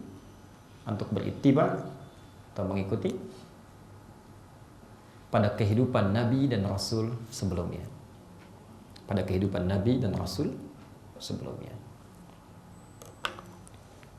Pelan-pelan ya. Baik, kalau sudah dipahami ini, sekarang tinggal masuk kepada syariat Nabi Muhammad SAW. Oke? Baik, jadi dari kisah Nabi Adam diulang di masa Nabi Ibrahim, itu kan? Dengan konteks yang berbeda. Dari situ disyariatkan kepada masanya umat Nabi Muhammad SAW. Baik, pelan-pelan. Bukankah ketika mereka sudah selesai terus berdoa ya, minta diturunkan Nabi? Ya, jadi urutannya dari Nabi Ibrahim, setelah selesai meninggikan Ka'bah, Ismail dengan Ibrahim, keduanya berdoa di samping Ka'bah. Ya, di antara doanya Al-Baqarah ayat 129, posisi paling kiri sebelah atas. Ya, ini maksudnya saya pengen lacak untuk menemukan sampai ke Nabi Muhammad. Ya. Rabbana wab'ats fihim rasulan minhum yatlu 'alaihim ayatika wa yu'allimuhumul kitaba wal hikmata wa yuzakkihim innaka antal azizul hakim. Ada ayatnya? Oke. Rabbana wab'ats fihim. Kemudian Ibrahim dan Ismail berdoa kepada Allah, ya Allah, mohon utus nanti seorang rasul minhum, dari kalangan mereka sekitaran Ka'bah. Siapa rasul yang lahir di dekat Ka'bah? Nabi Muhammad SAW, tidak ada yang lain. Tidak ada yang lain. Yatlu 'alaihim ayatika. Kemudian dia membawa tugas untuk menyampaikan wahyu, ayat-ayatmu. Wa yu'allimuhumul kitaba, menjelaskan kandungan wahyu lewat hadis, sunnah. Jadi kalau Anda misalnya di wahyu petunjuk salat, tunaikan salat, bagaimana caranya? Lihat ajaran Nabi. Gak bisa kita salat sendiri. Oke, lihat petunjuk Nabi. Jadi Nabi diturunkan untuk mengajarkan kita. Sudah Nabinya turun mengajarkan, kita yang nggak pakai, keterlaluan. Jelas ya? Wal hikmah, dan esensi ibadah. Apa maknanya? Seperti tadi kita bahas. Wa yuzakkihim, dan untuk membersihkan keadaan hati kita. Jadi kalau orang ibadahnya benar, hatinya bersih. Jadi kalau ada orang masih ibadah, hatinya masih kotor, ada yang keliru dengan ibadahnya. Ya. Innaka antal azizul hakim. Baik, pelan-pelan. Ketika beliau berdoa itu keduanya, Ibrahim dan Ismail memohon, maka dikabulkan oleh Allah. 30 generasi setelah itu lahirlah kemudian Nabi Muhammad SAW. Ini jaraknya cukup jauh ya. Saya pernah sampaikan juga jarak-jarak ini, mungkin mudah-mudahan bisa diingat ya. Muhammad bin Abdullah bin Abdul Muttalib bin Hashim bin Abdul Manaf bin Qusay bin Murrah bin Kilab bin Ka'ab bin Ghalib bin Fihr bin Malik bin Nadar bin Kinana bin Khuzaimah bin Mudrikah bin Ilyas alaihissalam bin Nizar bin Mudar bin Ma'ad bin Adnan bin Addi bin Adri bin Muqawwam bin Nahur bin Tari bin Ya'rub bin Yasjub bin Nabit bin Ismail alaihissalam bin Ibrahim alaihissalam. 30 generasi baru lahir. Ya, dari Ibrahim yang mulai ke Adam itu bukan generasi yang singkat. Bin Azar atau bin Nahur bin Abir bin Kinan bin Arfakhshad bin Sam bin Nuh alaihissalam bin Mihlail Matusyara bin Kinan bin Anwas bin Tis bin Adam alaihissalam. Jadi dari Adam turun ke Ibrahim, berdoa supaya lahir Nabi Muhammad, dikabulkan. Jawaban pengabulannya ada di ayat 151-nya, posisi paling kanan sebelah bawah. Oke? Kama arsalna fikum rasulan minkum yatlu alaikum ayatina. Lihat ya? Baik, sebagaimana kami utus seorang rasul dari kalangan kalian yang memberikan tugas-tugas seperti doanya Nabi Ibrahim. Ya. Nyambung urutannya? Jadi Nabi Ibrahim sudah melakukan syariat korban kan, berdoa, doanya minta lahir Nabi Muhammad lahir, ya, kemudian diberikan tugas kan untuk menyampaikan wahyu. Di antara wahyu itu adalah syariat berkorban. Syariat berkorban seperti tercantum di surah Quran surah ke-22 itu, ya, surah ke-22 dari mulai ayat 34-nya sampai ayat 37 itu. Baik. Nah, disinilah ketemu kemudian oleh kita dari mulai syariat korban. Kenapa kita lakukan tiap tahun dari urutan sejak Nabi Adam sampai Nabi Muhammad SAW. Baik, tuntunannya belum kita mulai, kita baru menemukan korbannya. Baik, sekarang sunnah Nabi. Tidak, sebentar. Saya akan berusaha padatkan betul ya. Kita cuma punya setengah jam lagi. 1. Pelan-pelan teman-teman sekalian ya, tolong dipahami betul dengan bahasa korban tadi ya. Jadi pertama, esensi itu bagus kita tangkap, tapi juga cara itu harus benar. Cara harus benar ya. Nggak bisa kita mendapatkan esensi aja tanpa cara yang benar. Esensi sholat mencegah dari perbuatan keji dan mungkar, tapi juga cara mendapatkan itu diatur, cara sholat yang benar dari awal sampai akhir. Jadi jangan ada kesimpulan begini, kalau ada orang terbebas dari perbuatan keji dan mungkar berarti nggak usah sholat. Suka Anda berpikiran begitu, sudah ada itu. Ya. Awas, meninggalkan sholat bagian dari perbuatan mungkar. Salah kalau orang berkesimpulan, oh sholat bisa mencegah perbuatan keji dan mungkar. Berarti kalau sudah tidak bisa berbuat keji dan mungkar, tidak perlu sholat lagi. Ingat, sholat, meninggalkan sholat itu bagian dari perbuatan mungkar. Ya, ini penting saya sampaikan karena dulu yang mendirikan Nahdlatul Ulama, Kiai Haji Muhammad Hashim bin Asy'ari pernah menulis kitab namanya Risalah Ahlus Sunnah wal Jamaah. Ya, ada 19 kitab ditulis Risalah Ahlus Sunnah wal Jamaah. Kalau Anda buka misal di halaman ke-11 ya, paragraf yang ketiga, ya, baris 1 sampai dengan 3 disebutkan oleh beliau. Dulu ada aliran-aliran yang menyimpang masuk ke tanah Jawa di kisaran tahun 1330. Angka 1330 ini disebutkan di halaman ke-9-nya, paragraf kedua, baris yang pertama. Wa fi sanati 1330 hijriyatan. Pada tahun 1330 Hijrah, datanglah aliran-aliran ya, masuk ke tanah Jawa. Entah dari mana datangnya. Tiba-tiba memberikan pengaruh-pengaruh yang tidak sama dengan kepercayaan penduduk tanah Jawa, yang Ahlus Sunnah wal Jamaah. Siapa di antaranya? Kalau halaman ke-10-nya dibalik, ya paragraf kedua baris 1 sampai dengan 3 paling bawah, sebelah kanan posisinya, disebutkan wa minhum rafidhiyuna. Ini bukan kalimat saya. Mohon izin, ini bukan kalimat saya, tapi kalimat beliau yang saya kembali tampilkan. Wa minhum rafidhiyuna, di antara mereka aliran Rafidah. Ya, Rafidah. Rafidah itu nama lain dari Syiah, dari kata rafadha. Rafadha itu artinya menolak dengan keras. Karena mereka menolak dengan keras kepemimpinan Abu Bakar, ya Umar, ya Utsman, kecuali dari kalangan ahli bait.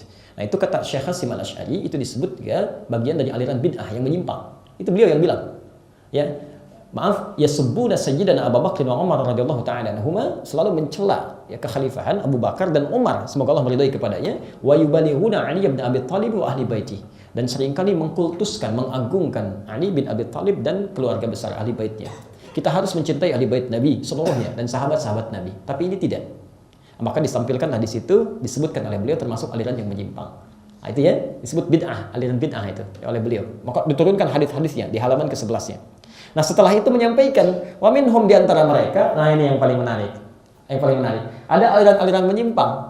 Aliran menyimpang, ini ahli zikir tapi menyimpang. Ya, sudah menyimpulkan, kata mereka, zikir itu bisa membersihkan hati, wasofa qalbuhu, sampai suci hatinya. Kalau sudah suci hatinya, ada kesimpulan, maka tidak berlaku al-amru wan nahyu. Larangan dan perintah sudah nggak berlaku lagi. Karena sudah bersih hatinya. Wah, guru kan sudah ada, guru kok nggak sholat? Ah, kamu masih latihan. Kalau sudah bersih nggak usah sholat lagi, kan sudah dekat dengan Allah. Masih latihan. Terus, Nabi aja nggak begitu. Nabi aja nggak begitu. Anda bukan Nabi, Nabi masih sholat. Orang paling takwa masih sholat, Anda bukan Nabi, nggak sholat. Makanya kalau ada aliran-aliran begitu, kemudian tidak mengajarkan sholat, nah itu bahaya. Tidak mungkin meninggalkan syariat, itu mustahil. Mustahil. Nah, maka kata beliau itu bagian dari aliran-aliran yang menyimpang. Ada yang demikian. Ya. Oh, hati-hati ya, hati-hati. Nah, karena itu kita kembalikan tuntunan Nabi yang benar. Tidak cukup berkorban dekat dengan Allah, tapi harus dilakukan sesuai dengan tata cara yang diajarkan oleh Nabi Sallallahu Alaihi Wasallam. Seperti sholat diajarkan caranya, korban pun diajarkan caranya. Bagi kita, teman-teman sekalian yang akan berkorban, petunjuk Nabi yang pertama hanya sunnah. Dan sunnah ini hanya berlangsung setahun sekali. Ya, dia untuk menyembelih ya, hanya berlangsung setahun sekali. Kalau Anda kehilangan sunnah satu aja tahun ini, nunggu lagi tahun depan. Dan kaidahnya selalu berkata, tahun depan belum tentu hidup. Jelas ya? Baik, sunnah pertama terdapat di hadis riwayat Muslim, nomor hadis 1977. Oke? Kalau Anda ingin cari kitab yang agak lengkap, misalnya cari Syarah Imam An-Nawawi, itu ada 9 jilid kurang lebih ya. Ini ada di jilid yang ke-7, jilid ke-7, bab ke-39, halaman 152, cetakan tahun 2002, salah satunya. Ya, bisa di sini cari di terbitan PT Wadi di Jalan Pramuka. Harganya 450.000. Oke. Baik, saya bacakan hadisnya dari Ibnul Musayyab, diterima dari Ummu Salamah. Oke. Baik. Bismillahirrahmanirrahim. An Ummi Salamah radhiyallahu taala anha qalat. Di sini disampaikan dari Ummu Salamah, semoga Allah ridha kepada beliau. Beliau menyampaikan bermakna, lihat kalimatnya, qala Rasulullah sallallahu alaihi wasallam, Rasulullah SAW bersabda, idza ahalla hilal dzulhijjah, jika sudah diketahui awal dari Dzulhijjah, wa arada ahadukum an yudhhiya, dan di antara Anda ada yang ingin menyembelih, berkorban maksudnya. Kan? Sunnah pertama, fala yamassa min basharihi wa adfarihi syai'a, maka jangan sekali-kali menyentuh atau memotong, mencukur seluruh rambut yang melekat di tubuhnya dan kuku-kukunya ya, sampai ia mendapati hewan kurbannya disembelih. Oke? Jadi sunnah yang pertama bagi antum yang ingin berkorban, setelah berniat seperti itu untuk korban, maka mohon jangan dulu potong seluruh rambut yang melekat pada tubuh, baik itu kumisnya, bulu ketiak, macam-macamnya, rambut ketiak dan sebagainya, jangan dulu dipotong termasuk kukunya, sampai hewan korbannya disembelih. Ini sunnah yang pertama. Jelas ya? Baik. Kapan ini dimulai? Kata Imam Muslim, bab liman dakhala alaihi asyru dzilhijjah. Baik, bab yang menjelaskan tentang orang yang sudah tiba di 10 pertama Dzulhijjah. Jadi hukum ini hanya berlaku di 10 pertama. Ya, misal Anda sudah siap dari sejak tanggal 1, kan? Uang sudah ada, niat sudah ada, kemudian ingin berkorban, maka efektif tanggal 1 berlaku hukumnya. Tapi kalau Anda sekarang baru terfikir, misalkan, saya pengen korban, insyaallah, uang ada, lusa, misalkan, maka hukumnya berlaku sejak diniatkan. Efektif tanggal sekarang. Ya, jelas ya? Baik, di antara faedahnya adalah supaya Allah berkenan mengampuni dosa-dosa orang bersangkutan dari ujung kepala, dari rambutnya sampai ujung kaki, ya, di kakinya, di kukunya. Ya. Jelas sampai sini? Baik, ingat ya, yang dimaksudkan bukan kuku hewan, tapi kuku orang yang berkorbannya, rambut orang yang berkorban. Ya. Karena ada informasi menyebar di Indonesia, cuma di Indonesia aja, negara lain nggak ada. Ya, di Indonesia, karena asalnya ini bermula dari salah terjemahan. Dia ada terjemah Sahih Muslim versi ringkasan, diterjemahkan keliru dalam bahasa Indonesia. Kan penerbit, maaf ya, itu kalau suka ada kitab suka dibagi-bagi penerjemahannya, nggak satu orang gitu. Nah, ini yang menerjemahkan kadang-kadang tidak punya kapabilitas yang sama satu dengan yang lainnya. Akhirnya salah terjemah. Di antara terjemahan yang keliru itu, ya, ada yang terbitan Sahih Muslim versi Indonesia dengan terjemahan di halaman 899, posisi paling kanan, bab yang ke-10 tentang kitab korban. Disebutkan di situ, ya, jika ada yang sudah masuk ke awal Dzulhijjah dan ingin berkorban, maka jangan menyentuh atau memotong kuku dan bulu binatang korbannya. Itu sudah salah fatal di situ. Jelas ya? Jadi bukan kuku dan bulu binatang atau hewannya, tapi kuku dan rambut orang yang berkorban. Jelas ya? Nah, ini satu. Jadi mohon izin teman-teman yang berkorban, ya, kalau misalnya lupa, maka dari mulai saat ini ditahan untuk tidak dipotong atau tidak dicukur rambutnya. Ini hukumnya sunnah. Ini bukan wajib, ya, sunnah. Jadi kalau Anda mesti potong, misalnya, potong ya potong aja. Dosa sih enggak, cuma kehilangan kemuliaan sunnahnya. Tapi kalau dalam keadaan terdesak misalnya, harus dipotong. Ada seorang dokter mesti melakukan tindakan, kan? Kan dokter itu berapa ini sekali harus dipotong gitu. Ya, supaya selalu dalam keadaan yang bersih, gitu kan? Nah, dalam keadaan demikian boleh, silahkan, enggak ada masalah. Tapi dengan niatnya dia mendapatkan pahala. Idza maridal 'abdu aw safar, kutiba lahu mithla ma kana 'alaihi muqiman sahihan. Jika seorang hamba punya uzur, mendesak melakukan sesuatu tertentu, atau bahkan dia harus safar, kan, tidak bisa menunaikan amalan rutinnya, maka pahalanya tetap dituliskan walaupun dia tidak mengerjakannya. Jelas ya? Baik, satu itu. Yang kedua, kita tuliskan dulu. Hadis Muslim nomor hadis 1318. Dan Jabir bin Abdullah. Kita bacakan hadisnya. An Jabir bin Abdullah radhiyallahu taala anhu qala, dari Jabir bin Abdullah semoga Allah ridai kepada beliau menyampaikan, naharna ma'a Rasulillah sallallahu alaihi wasallam yaumal Hudaybiyah. Ya, kami pernah menyembelih bersama Rasulullah sallallahu alaihi wasallam pada saat momentum Hudaybiyah, al-budnata, unta, an sab'atin, ya, dibagi pada 7 bagian. Di unta itu boleh dibagi pada 10 bagian, boleh dibagi pada 1 bagian. Ya, ini untuk unta ya, unta. Jadi kalau ada orang ingin berkorban misalnya hewannya unta, kan diberikan, boleh, sah hukumnya. Boleh dia kalau mampu beli 1 hewan sendiri boleh, silahkan. Kalau nggak mampu boleh bagi 7 dengan teman-temannya atau bagi 10. Wa 'anil baqarati an sab'atin, dan juga dari sapi dibagi kepada 7 bagian. Jadi kalau ada yang ingin beli 1 ekor sapi boleh, ya, untuk 1 orang. Kalau ingin dibagi, ya, untuk menemukan dananya sampai 7 orang pun itu sah dilakukan. Jelas ya? Pelan-pelan. Tapi ingat ya, tidak harus sampai 7. Artinya seringkali keliru juga di masyarakat. Ya. Jadi kalau misalnya ada 5 orang, misal nggak ada yang lain nih, tapi uang cukup sama yang 5, boleh aja. Sah-sah saja, kan? Misal harga sapinya, misal 21 juta. Terus 3 orang kumpul, gitu kan? Nggak ada lagi yang lain nih, 3 orang nyumbang aja 7 juta, boleh, sah. Ya. Ya, batas 7 itu maksudnya untuk mencari batas yang luas, gitu kan? Yang luas kira-kira meringankan untuk membeli hewan itu. Ya. Tapi poinnya bukan pada untanya, bukan pada sapinya. Ini tafsir dari Quran surah ke-108 ayat kedua, Al-Kautsar. Ya. Inna a'tainakal kautsar, fassalli li rabbika wanhar. Kami telah berikan pada Anda nikmat yang sangat banyak. Maka coba syukuri nikmat itu. Awas pelan-pelan ya. Saya agak bukan lompat sebetulnya, ingin memberikan gambaran yang lebih luas. Ibu dan bapak sekalian, teman-teman, kalau Anda diberikan nikmat oleh Allah, sifatnya sudah mendapatkan luar biasa. Kalau nikmat itu ingin bertahan terus sampai dibawa ke akhirat, kalimat Qur'annya syukuri itu. Syukur. Bagaimana cara kita bersyukur? Ada dua. Ya. Awas hati-hati ya. Anda gagal dengan seperti ini, gagal itu berdampak pada nikmatnya. Ya. Satu, gunakan nikmat itu sesuai yang diperuntukkan oleh Allah. Gunakan nikmat itu sesuai yang diperuntukkan oleh Allah.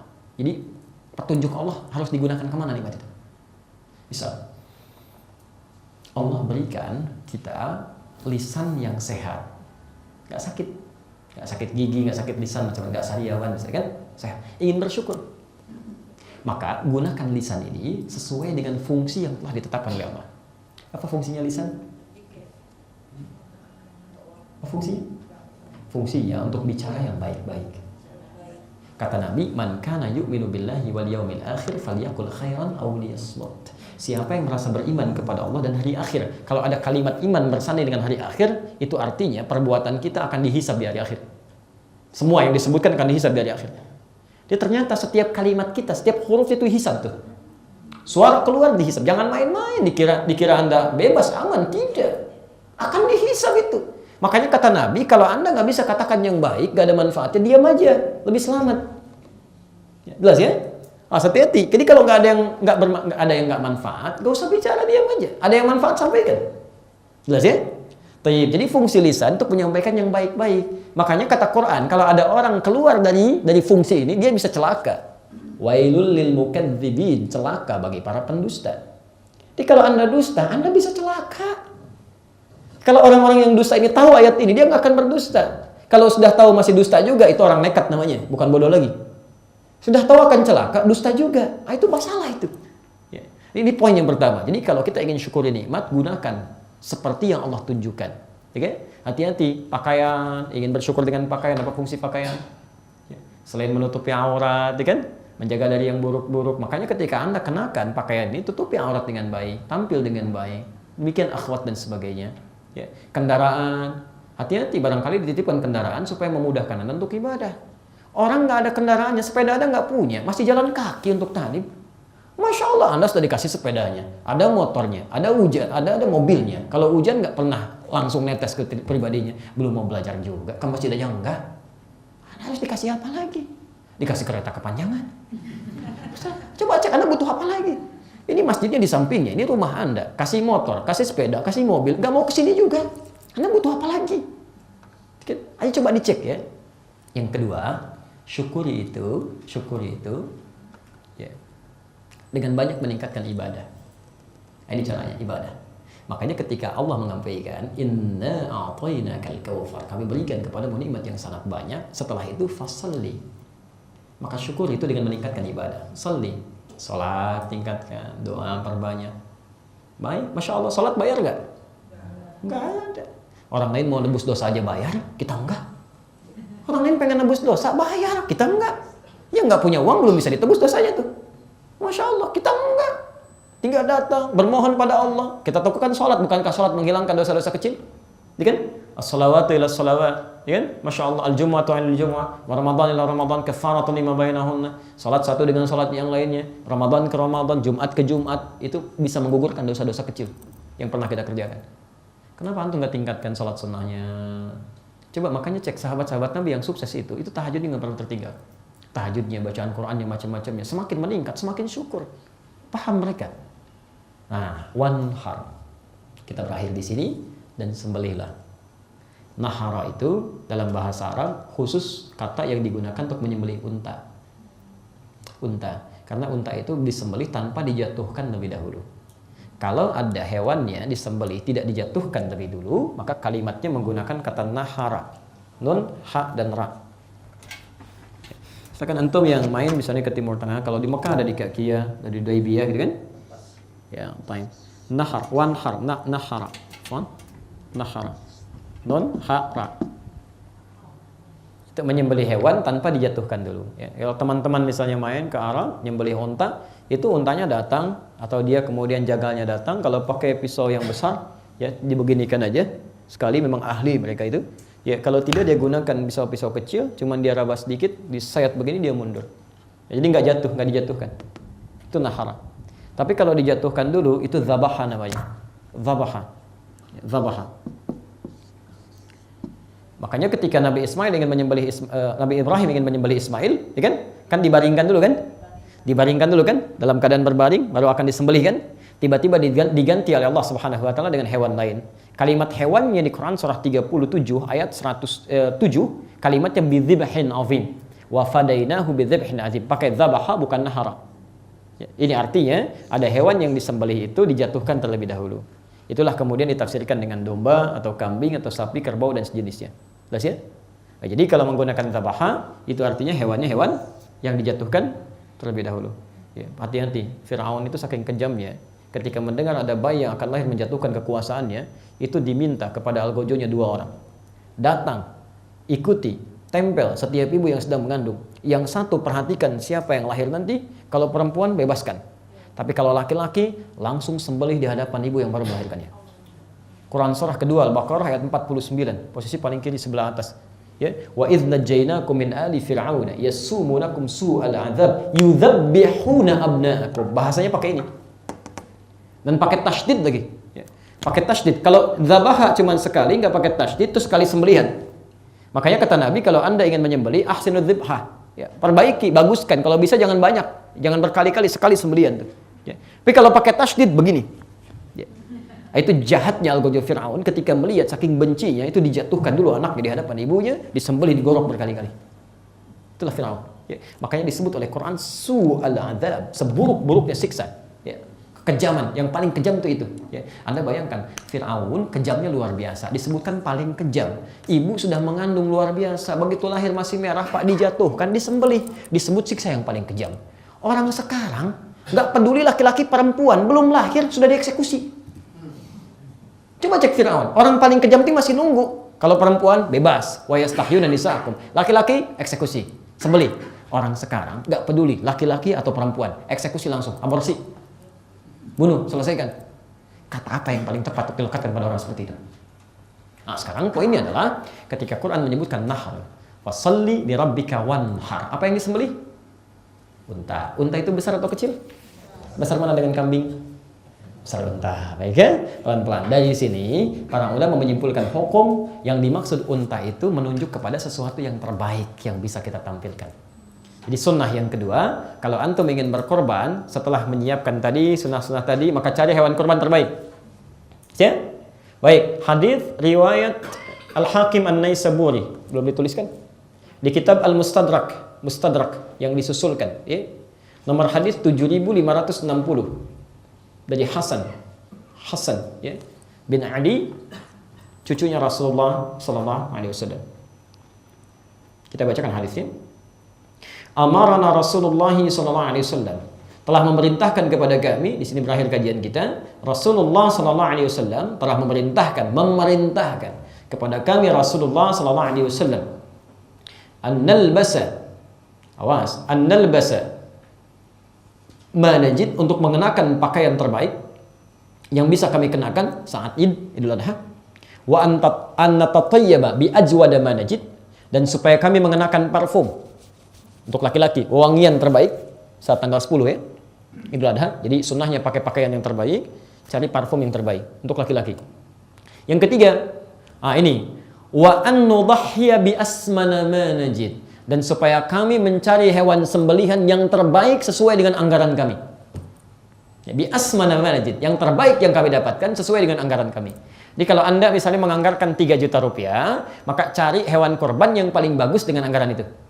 Kambing misalnya kan, terserah mau kambing Jawa, mau domba Garut, macam-macam. Anda punya uang 3 juta, cari yang terbaik dengan anggaran itu. Sapi punya 21 juta, cari yang terbaik dengan anggaran itu. Jelas ya? Baik, jadi sunnah yang kedua, cari hewan-hewan terbaik saat akan kemudian dikorbankan. Tolong pastikan ya, teman-teman panitia, hati-hati tuh ya. Anda zalim kalau misalnya menggunakan amanah orang dengan cara yang tidak tepat. 2,5 juta begitu keluar hewannya kurus kan? baik, ada cacat dan sebagainya, itu berbahaya, itu salah. Jelas ya? Jadi teman-teman yang korban juga pastikan, terutama yang korban yang tidak melihat hewannya. Kan suka ada nitip-nitip ya. Kalau bisa tolong fotokan dong, kirim ke saya gitu kan. Nah, supaya diketahui. Alhamdulillah. Kecuali kalau Anda sudah percaya pada orangnya, ya tidak perlu juga berlebihan gitu kan. Baik. Baik, jadi kalau ini sudah ada, silahkan siapkan hewannya yang baik dan hilangkan cacat-cacat yang tidak diinginkan. Kalau sudah seperti itu, kita tutup. Selanjutnya, hadis nomor 2797 Abu Daud, tercantum juga di Ibnu Majah, nomor hadis 3221. Dan di sini kita akhiri kajian kita. Kalau sudah siap dikorbankan, dilakukan untuk Allah, maka ada sunnah yang terakhir. Ini yang jarang sekali dipraktikkan.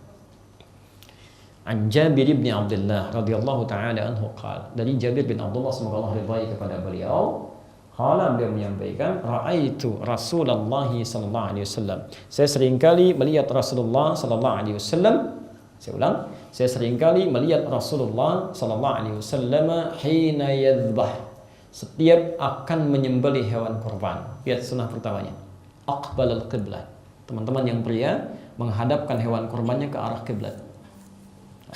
Ingat ya, sunnahnya ya, tolong hadapkan hewan korbannya ke arah kiblat. Jadi ketika antum simpan, ya letakkan dulu hewan korban. Ketika akan disembelih, ya kan, hadap dulu ke kiblat. Yang dihadapkan hewannya ya, hewannya ingat. Jadi kalau kita yang menghadap namanya mustaqbil. Ya, Al-Bukhari nomor hadis 751, 757 dan 397 di hadis Muslim. Ya kan? Idza qumta ila shalah fa asbighul wudu thumma istaqbil kiblah. Kalau Anda ingin salat, sempurnakan wudu, menghadaplah ke arah kiblat. Menghadapnya kita disebut mustaqbil. Tapi di hadis ini akbala itu menghadapkan. Ya, menghadapkan. Jadi hewannya hadapkan ke kiblat. Di kepalanya misalnya ini kiblat, kepala hewannya ditaruh di sini. Jadi kalau manusia meninggal kepalanya di kanan, di selatan, kalau hewan di sebelah kiri. Ya. Hadapkan ke kiblat, ini sunnah yang pertama. Anda tidak lakukan, Anda kehilangan pahala sunnah satu. Awas ya, mohon izin, mohon maaf ya. Ini ditunggu setahun sekali. Jelas ya? Baik, dan dalam hal seperti ini, kata Nabi persiapan sebelumnya itu tolong asah dulu, ya. Idza dzabhtum fa ahsinu dzibhah. Kalau Anda mau nyembelih, maka perbaiki, baguskan sembelihan, maka asah dulu. Ya. Asah goloknya yang tajam dan sebagainya, dan jangan mengasah di depan hewan kurbannya. Ya. Tunggu sebentar ya, panjangin dulu. Ini bahaya kayak gitu ya. Awas, itu dosa ya. Dosa nggak boleh. Bahkan hewan satu pun ketika disembelih, yang lainnya jangan lihat. Jangan lihat ya. Tunggu ya, kamu nanti. Ini dulu gitu ya. Nah, ini bahaya. Jangan bermain-main dengan syariat ya. Kalau sudah ada, maksimalkan. Itu sudah selesai. Sebelum disembelih, sudah menghadap. Ini Masya Allah, mungkin antum bisa belajar di teman kita di Australia, orang Muslim juga. Ini Masya Allah, ini orang saleh. Dia punya peternakan, dia rawat domba-dombanya Pak. Ibu sekalian, dia rawat dengan baik. Itu setiap merawat lakukan ikhlas karena Allah. Kalau dia mau sembelih, itu nggak pernah dijatuhkan dengan tali.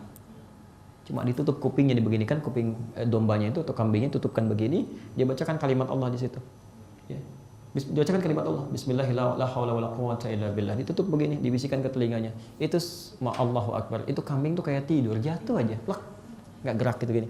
Kami lihat sendiri, ya. Ini nggak ada yang pegang, dia sendiri aja sembelih, selesaikan itu.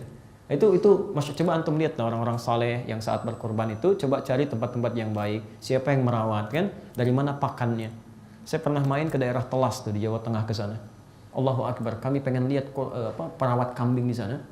Antum tahu nggak, begitu ke sana itu kan saya pernah ceritakan dulu ya, yang mulutnya ditutup itu pakai potongan aqua, mulut kambingnya. Saya tanya kenapa ini ditutup, sakit ya? Jawabannya, bukan katanya, ini kami tutup karena ini kambing baru dibeli dari pedagangnya. Kami tutup sampai ke sini supaya dia di jalan tidak makan yang bukan haknya. Kebayang nggak? Kambing aja dipikirin, apalagi dirinya sendiri. Padahal belum tentu rajin ngaji seperti antum. Itu kambingnya dipikirin kan? Pernah nggak antum pikirkan? Itu akan ditanya oleh Allah Subhanahu wa taala. Dicari orang-orang kayak gini nih, orang-orang saleh. Jadi bermanfaat kan? Kambingnya bermanfaat, segalanya bermanfaat, ambil, maksimalkan. Nah, ketika sudah seperti ini, maka selanjutnya qala Nabi menyampaikan, Allahumma hadza min Muhammad wa ali Muhammad wa ummat Muhammad. Ya Allah, mohon terima kurban ini dari Muhammad. Satu, dari keluarga Muhammad. Dua, dan dari umatnya Muhammad sallallahu alaihi wasallam yang selama hidupnya tidak bisa berkorban. Insyaallah Rasulullah SAW masih memikirkan kita, padahal kita nggak pernah dilihat kan? Ya, masih dipikirkan, ya Allah tolong terima dari umatku yang selama hidupnya mungkin nggak bisa korban. Makanya cobalah ya, ini kasih sayangnya kan begitu banyak. Jadi kalau kita nggak berkasih sayang dengan Rasul, rasanya agak keterlaluan gitu. Kata malaikat Jibril nggak bersalawat pada Nabi saja saat disebutkan namanya, itu keterlaluan. Ya, keterlaluan. Maka apabila ada orang yang menjauhi sunnah-sunnah Nabi, itu lebih menurut saya, gitu kan? Nabi sudah contohkan, sudah tuntun, Anda jauhi. Nabi kurang apa lagi mikirin Anda? Ya. Nah, karena itu kita kembalikan dulu pelan-pelan. Diboleh satu hewan korban tadi untuk satu pribadi. Tolong tujukan untuk siapa, diperjelas. Ya, kalau Anda punya satu hewan, kambing untuk satu orang, jelas. Sapi untuk satu orang boleh. Yang kedua, hadis ini mengatakan boleh satu hewan untuk satu keluarga. Untuk satu keluarga. Misal, teman-teman punya anggaran untuk kambing satu kan. Dan di rumah ada 5 orang, suami, istri, 3 orang anak gitu kan. Nah, dalam keadaan demikian, biasanya suka ada yang gantian kan. Tahun ini adiknya, besok kakaknya. Gak usah begitu. Hadis ini menunjukkan langsung aja sebutkan atas nama keluarganya. Keluarga si fulan. Itu mencakup semuanya. Ya, mencakup semuanya. Saya misal korban atas nama keluarga Adi Hidayat. Ya, keluarga Adi Hidayat. Maka istri saya masuk, anak saya masuk 2. Di situ semua akan berlangsung syariat korbannya. Jelas ya? Taib. Dan itu juga tidak harus misalnya memaksakan diri, tidak. Ya. Jadi kalau sanggupnya kambing, ya kambing. Tapi kalau Anda sanggup misalnya 5, boleh nggak Ustaz 5-5-nya? Boleh, silahkan aja. Sah, Anda sebarkan di beberapa tempat untuk nama-nama anak-anak Anda atau Anda pribadi, sah. Ya. Yang ketiga, umat Muhammad SAW. Kata umat di sini, ini menunjuk pada orang lain, bukan bagian dari keluarganya. Ya. Kita umat Nabi? Iya, kita keluarga Nabi? Oh bukan, jangan ngaku-ngaku ya. Kita bukan keluarga Nabi ya. Ibu bukan istrinya Nabi, saya bukan keponakan Nabi, gitu kan? Nah, kita semua tergolong dari umatnya Nabi SAW. Artinya, Nabi pernah punya anggaran untuk korban, diberikan untuk kepentingan orang lain. Maka sunnahnya boleh kalau Anda punya kelebihan rezeki, ingin berkorban ditujukan untuk orang lain. Itu sah. Ya, barangkali ada ART, ada security, macam-macam dan sebagainya. Boleh Pak, pahalanya banyak banget. Banyak luar biasa dari doa orang itu, dari kebaikannya. Dan hadis Muslim nomor hadis 1893, man dalla ala khairin falahu ajruhu mithla ajri fa'ilihi min ghairi an yanqusa min ajrihi syai'.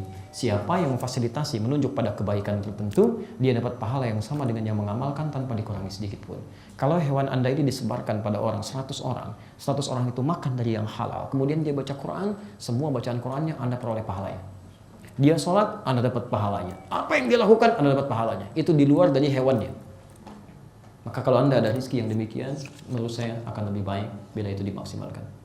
Maka silahkan Bapak dan Ibu sekalian, maksimalkan persiapan kurban kita, lakukan karena Allah Subhanahu wa taala, dan lebih daripada itu, esensi kurban membangun kedekatan kita dengan Allah Subhanahu wa taala. Karena itulah Bilal ketika muncul syariat kurban, orang-orang pada cari domba, kambing, unta. Bilal nggak punya, cari ayam Pak, ayam. Masya Allah, Bilal cari ayam, dia potong, dia bagikan pada orang. Saat orang potong kambing, dia potong ayam. Ya. Bukan karena syariat sesuai fikihnya, kalau kurbannya bukan kurban kalau dengan ayam. Tapi beliau ingin bangun kedekatan dengan Allah. Saya memang nggak punya kambing, tapi setidaknya dari uang saya yang halal ini saya berikan ayam untuk orang. Sembeli, berikan untuk orang lain. Dekati Allah dengan amal soleh apa saja, gitu kan? Ayo maksimalkan. Anda barangkali nggak bisa untuk beli kurbannya, kenapa Anda tidak dekati untuk bisa bantu mengulutinya, potong-potong dan sebagainya, kan? Masya Allah, ini sudah kurban enggak, potong juga nggak bisa bantu panitia juga enggak, pembagian datang, pengen yang paling pertama, Masya Allah, gitu kan? Nah, ini porsi hal yang menurut saya perlu kita hindari ya, kita hindari. Baik, termasuk Ibnu Abbas itu diajari oleh bapaknya, begitu muncul syariat kurban, itu diberikan ayam, dia potong sendiri, dia bagikan. Ya, dia bagikan. Nah, itu juga gambaran bagi anak-anak kita kalau ingin dididik oleh guru-guru di sekolahnya, silahkan berikan pendidikan walaupun hukumnya tidak sama dengan hukum kurban pada umumnya. Ya, tidak harus maksakan kambing, suruh potong ayam, kan? Itu bagikan, karena itu yang dibangun.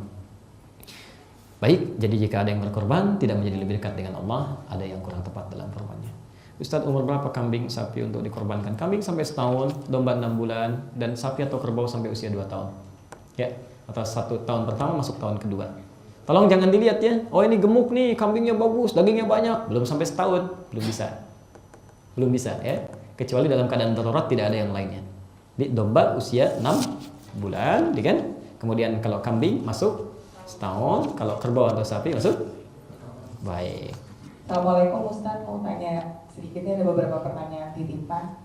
Pertama Ustaz, tadi Ustaz sebutkan kurban sapi misalnya bisa untuk 7 orang dan kita boleh mengorban korban juga untuk orang lain di luar keluarga kita misalnya.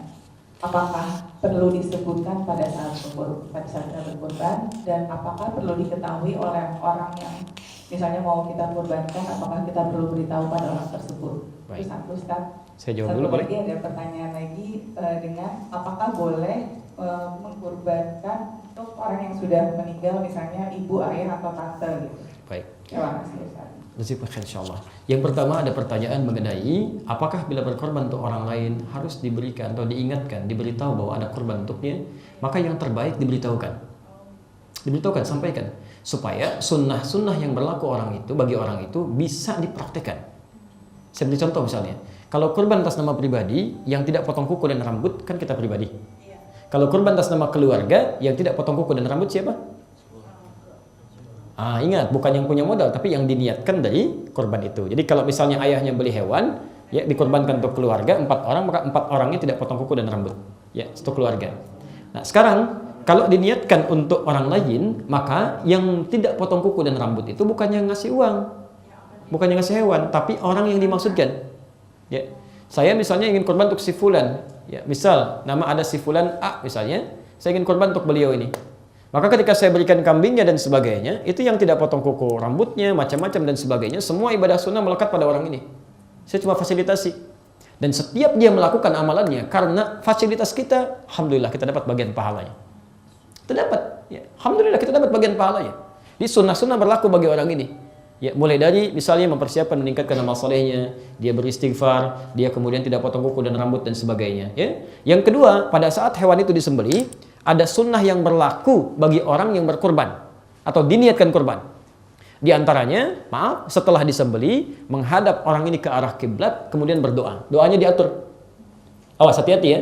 Inni wajjahtu wajhiya lilladzi fataras samawati wal arda hanifan muslima wa ma ana minal musyrikin. Inna salati wa nusuki wa mahyaya wa mamati lillahi rabbil alamin la syarika lahu wa bidzalika umirtu wa ana minal muslimin wa ana awwalul muslimin. Tayyib, itu doa dibacakan selesai korban. Tidak banyak orang tahu. Menghadap ke arah kiblat. Jadi teman-teman sekalian, setelah Anda berkorban itu tidak langsung diam saja, enggak, hadap ke kiblat. Berdoa dulu. Berdoa itu ada faidah, ada sunnahnya itu, ada kerjakan pahala datang. Dan di situ sebetulnya intinya. Dan saya berjanji ya Allah menjadi muslim yang lebih baik lagi. Itu muslim lebih baik lagi. Jadi kalau Anda ucapkan jadi lebih baik lagi, Anda sendiri perilakunya tidak seperti itu, maka tidak konsisten. Jadi di situ koreksi dirinya. Saya telah berkorban ya Allah, disembelih ini. Kan yang sampai pada Allah bukan darahnya, bukan hewannya, takwanya kan. Jadi begitu disembelih, nilai buruknya hilang seperti nilai hewan tadi. Takwa Anda muncul, itu yang dijadikan berpahala untuk Anda semuanya. Jelas sampai sini? Baik ya, jadi setidaknya harus disampaikan pada orang yang bersangkutan. Ya, pada orang yang bersangkutan. Walaupun sifatnya tidak wajib, tapi agaknya akan lebih baik itu ditekankan supaya menghasilkan pahala-pahala tambahan untuk Anda. Berkorban untuk orang yang telah meninggal dunia atau tidak ada bersama kita, itu sepakat semua ulama bahwa boleh hukumnya. Sah, 4 mazhab sepakat. Imam Abu Hanifah, Imam Malik, Imam Syafi'i, Imam Ahmad bin Hanbal semua mengatakan boleh. Dari mana dasarnya? Dari keterangan Nabi tadi.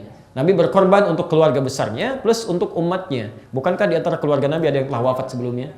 Sayyidah Khadijah dan sebagainya. Bukankah di antara umat yang telah ada yang telah wafat sebelumnya? Ya kan? Nanti kita ambil kalimat ulama, jangan kita ya, jangan saya. Ulama yang diambil yang lebih tahu tentang ini. Ya. Nah, maka kemudian ketika beliau menyebutkan umatnya, saya ambil contoh. Tadi saya kisahkan juga pagi di Taman Hunda kan. Ada Amr misalnya kan, Amr bin Yasir, ada 2 orang tuanya, ayahnya, ibunya. Zaman Nabi pengen ikut taklim, ketahuan pak, ketahuan di awal-awal masa Islam. Itu langsung diambil, 3-tiganya diikat, diinterogasi. Bapaknya diambil duluan, murtad katanya. Ahad kata ayahnya, enggak, saya tetap bertahan, Allah yang Esa. Diikat 2 tangannya, 2 kakinya, di 4 kuda berbeda. Ditepuk kudanya, lari kencang ke 4 arah berbeda, maka putuslah 2 tangan dan kakinya. Syahid dalam keadaan enggak ada tangan dan kaki. Masya Allah. Ibunya ini dan anaknya diminta untuk melihat, ditarik dagunya begini, suruh ngelihat, disaksikan. Maka ibunya mulai diambil yang kedua. Amarnya sudah berdoa, ya Allah mohon kepada Allah.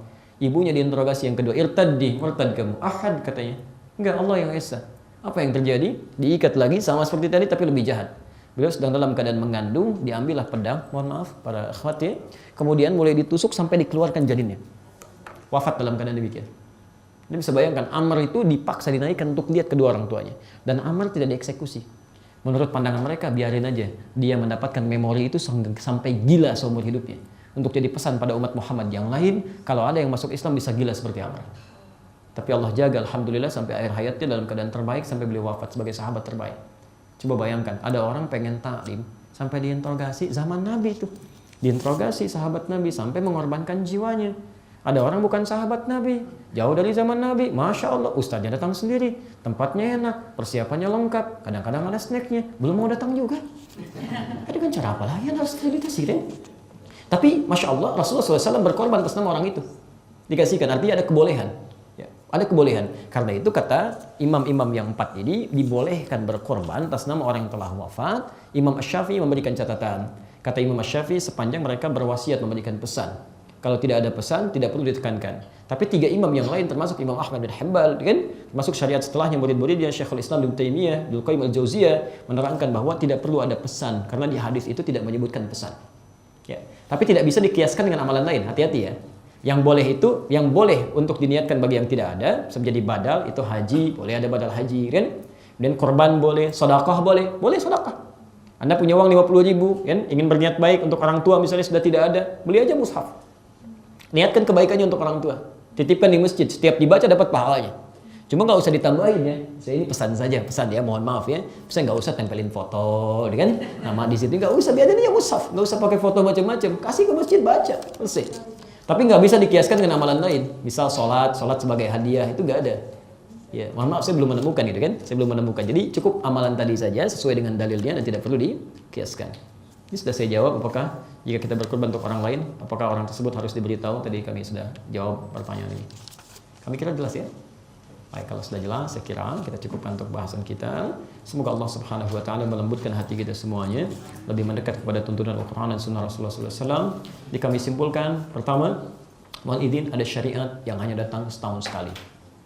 Syariat ini disebut dengan korban disyariatkan untuk lebih mendekatkan diri kita dengan Allah Subhanahu wa Ta'ala. Jadi mohon kita jaga kedekatan kita dengan Allah dimulai dari sejak hari-hari ini, tingkatkan ibadah kita dari yang semisal sebelumnya. Jika Anda misalnya sholat biasa saja fardu, maka tingkatkan dengan sunnahnya. Baca Quran cuma berapa ayat, maka hari-hari ini isi dengan tingkatkan lebih banyak lagi. Demikian amalan-amalan yang lainnya. Jika kemudian punya kesempatan untuk berkorban dengan hewan seperti disyariatkan, maka itu akan lebih baik, tunaikan sesuai dengan ketentuan-ketentuan yang tadi telah dijelaskan.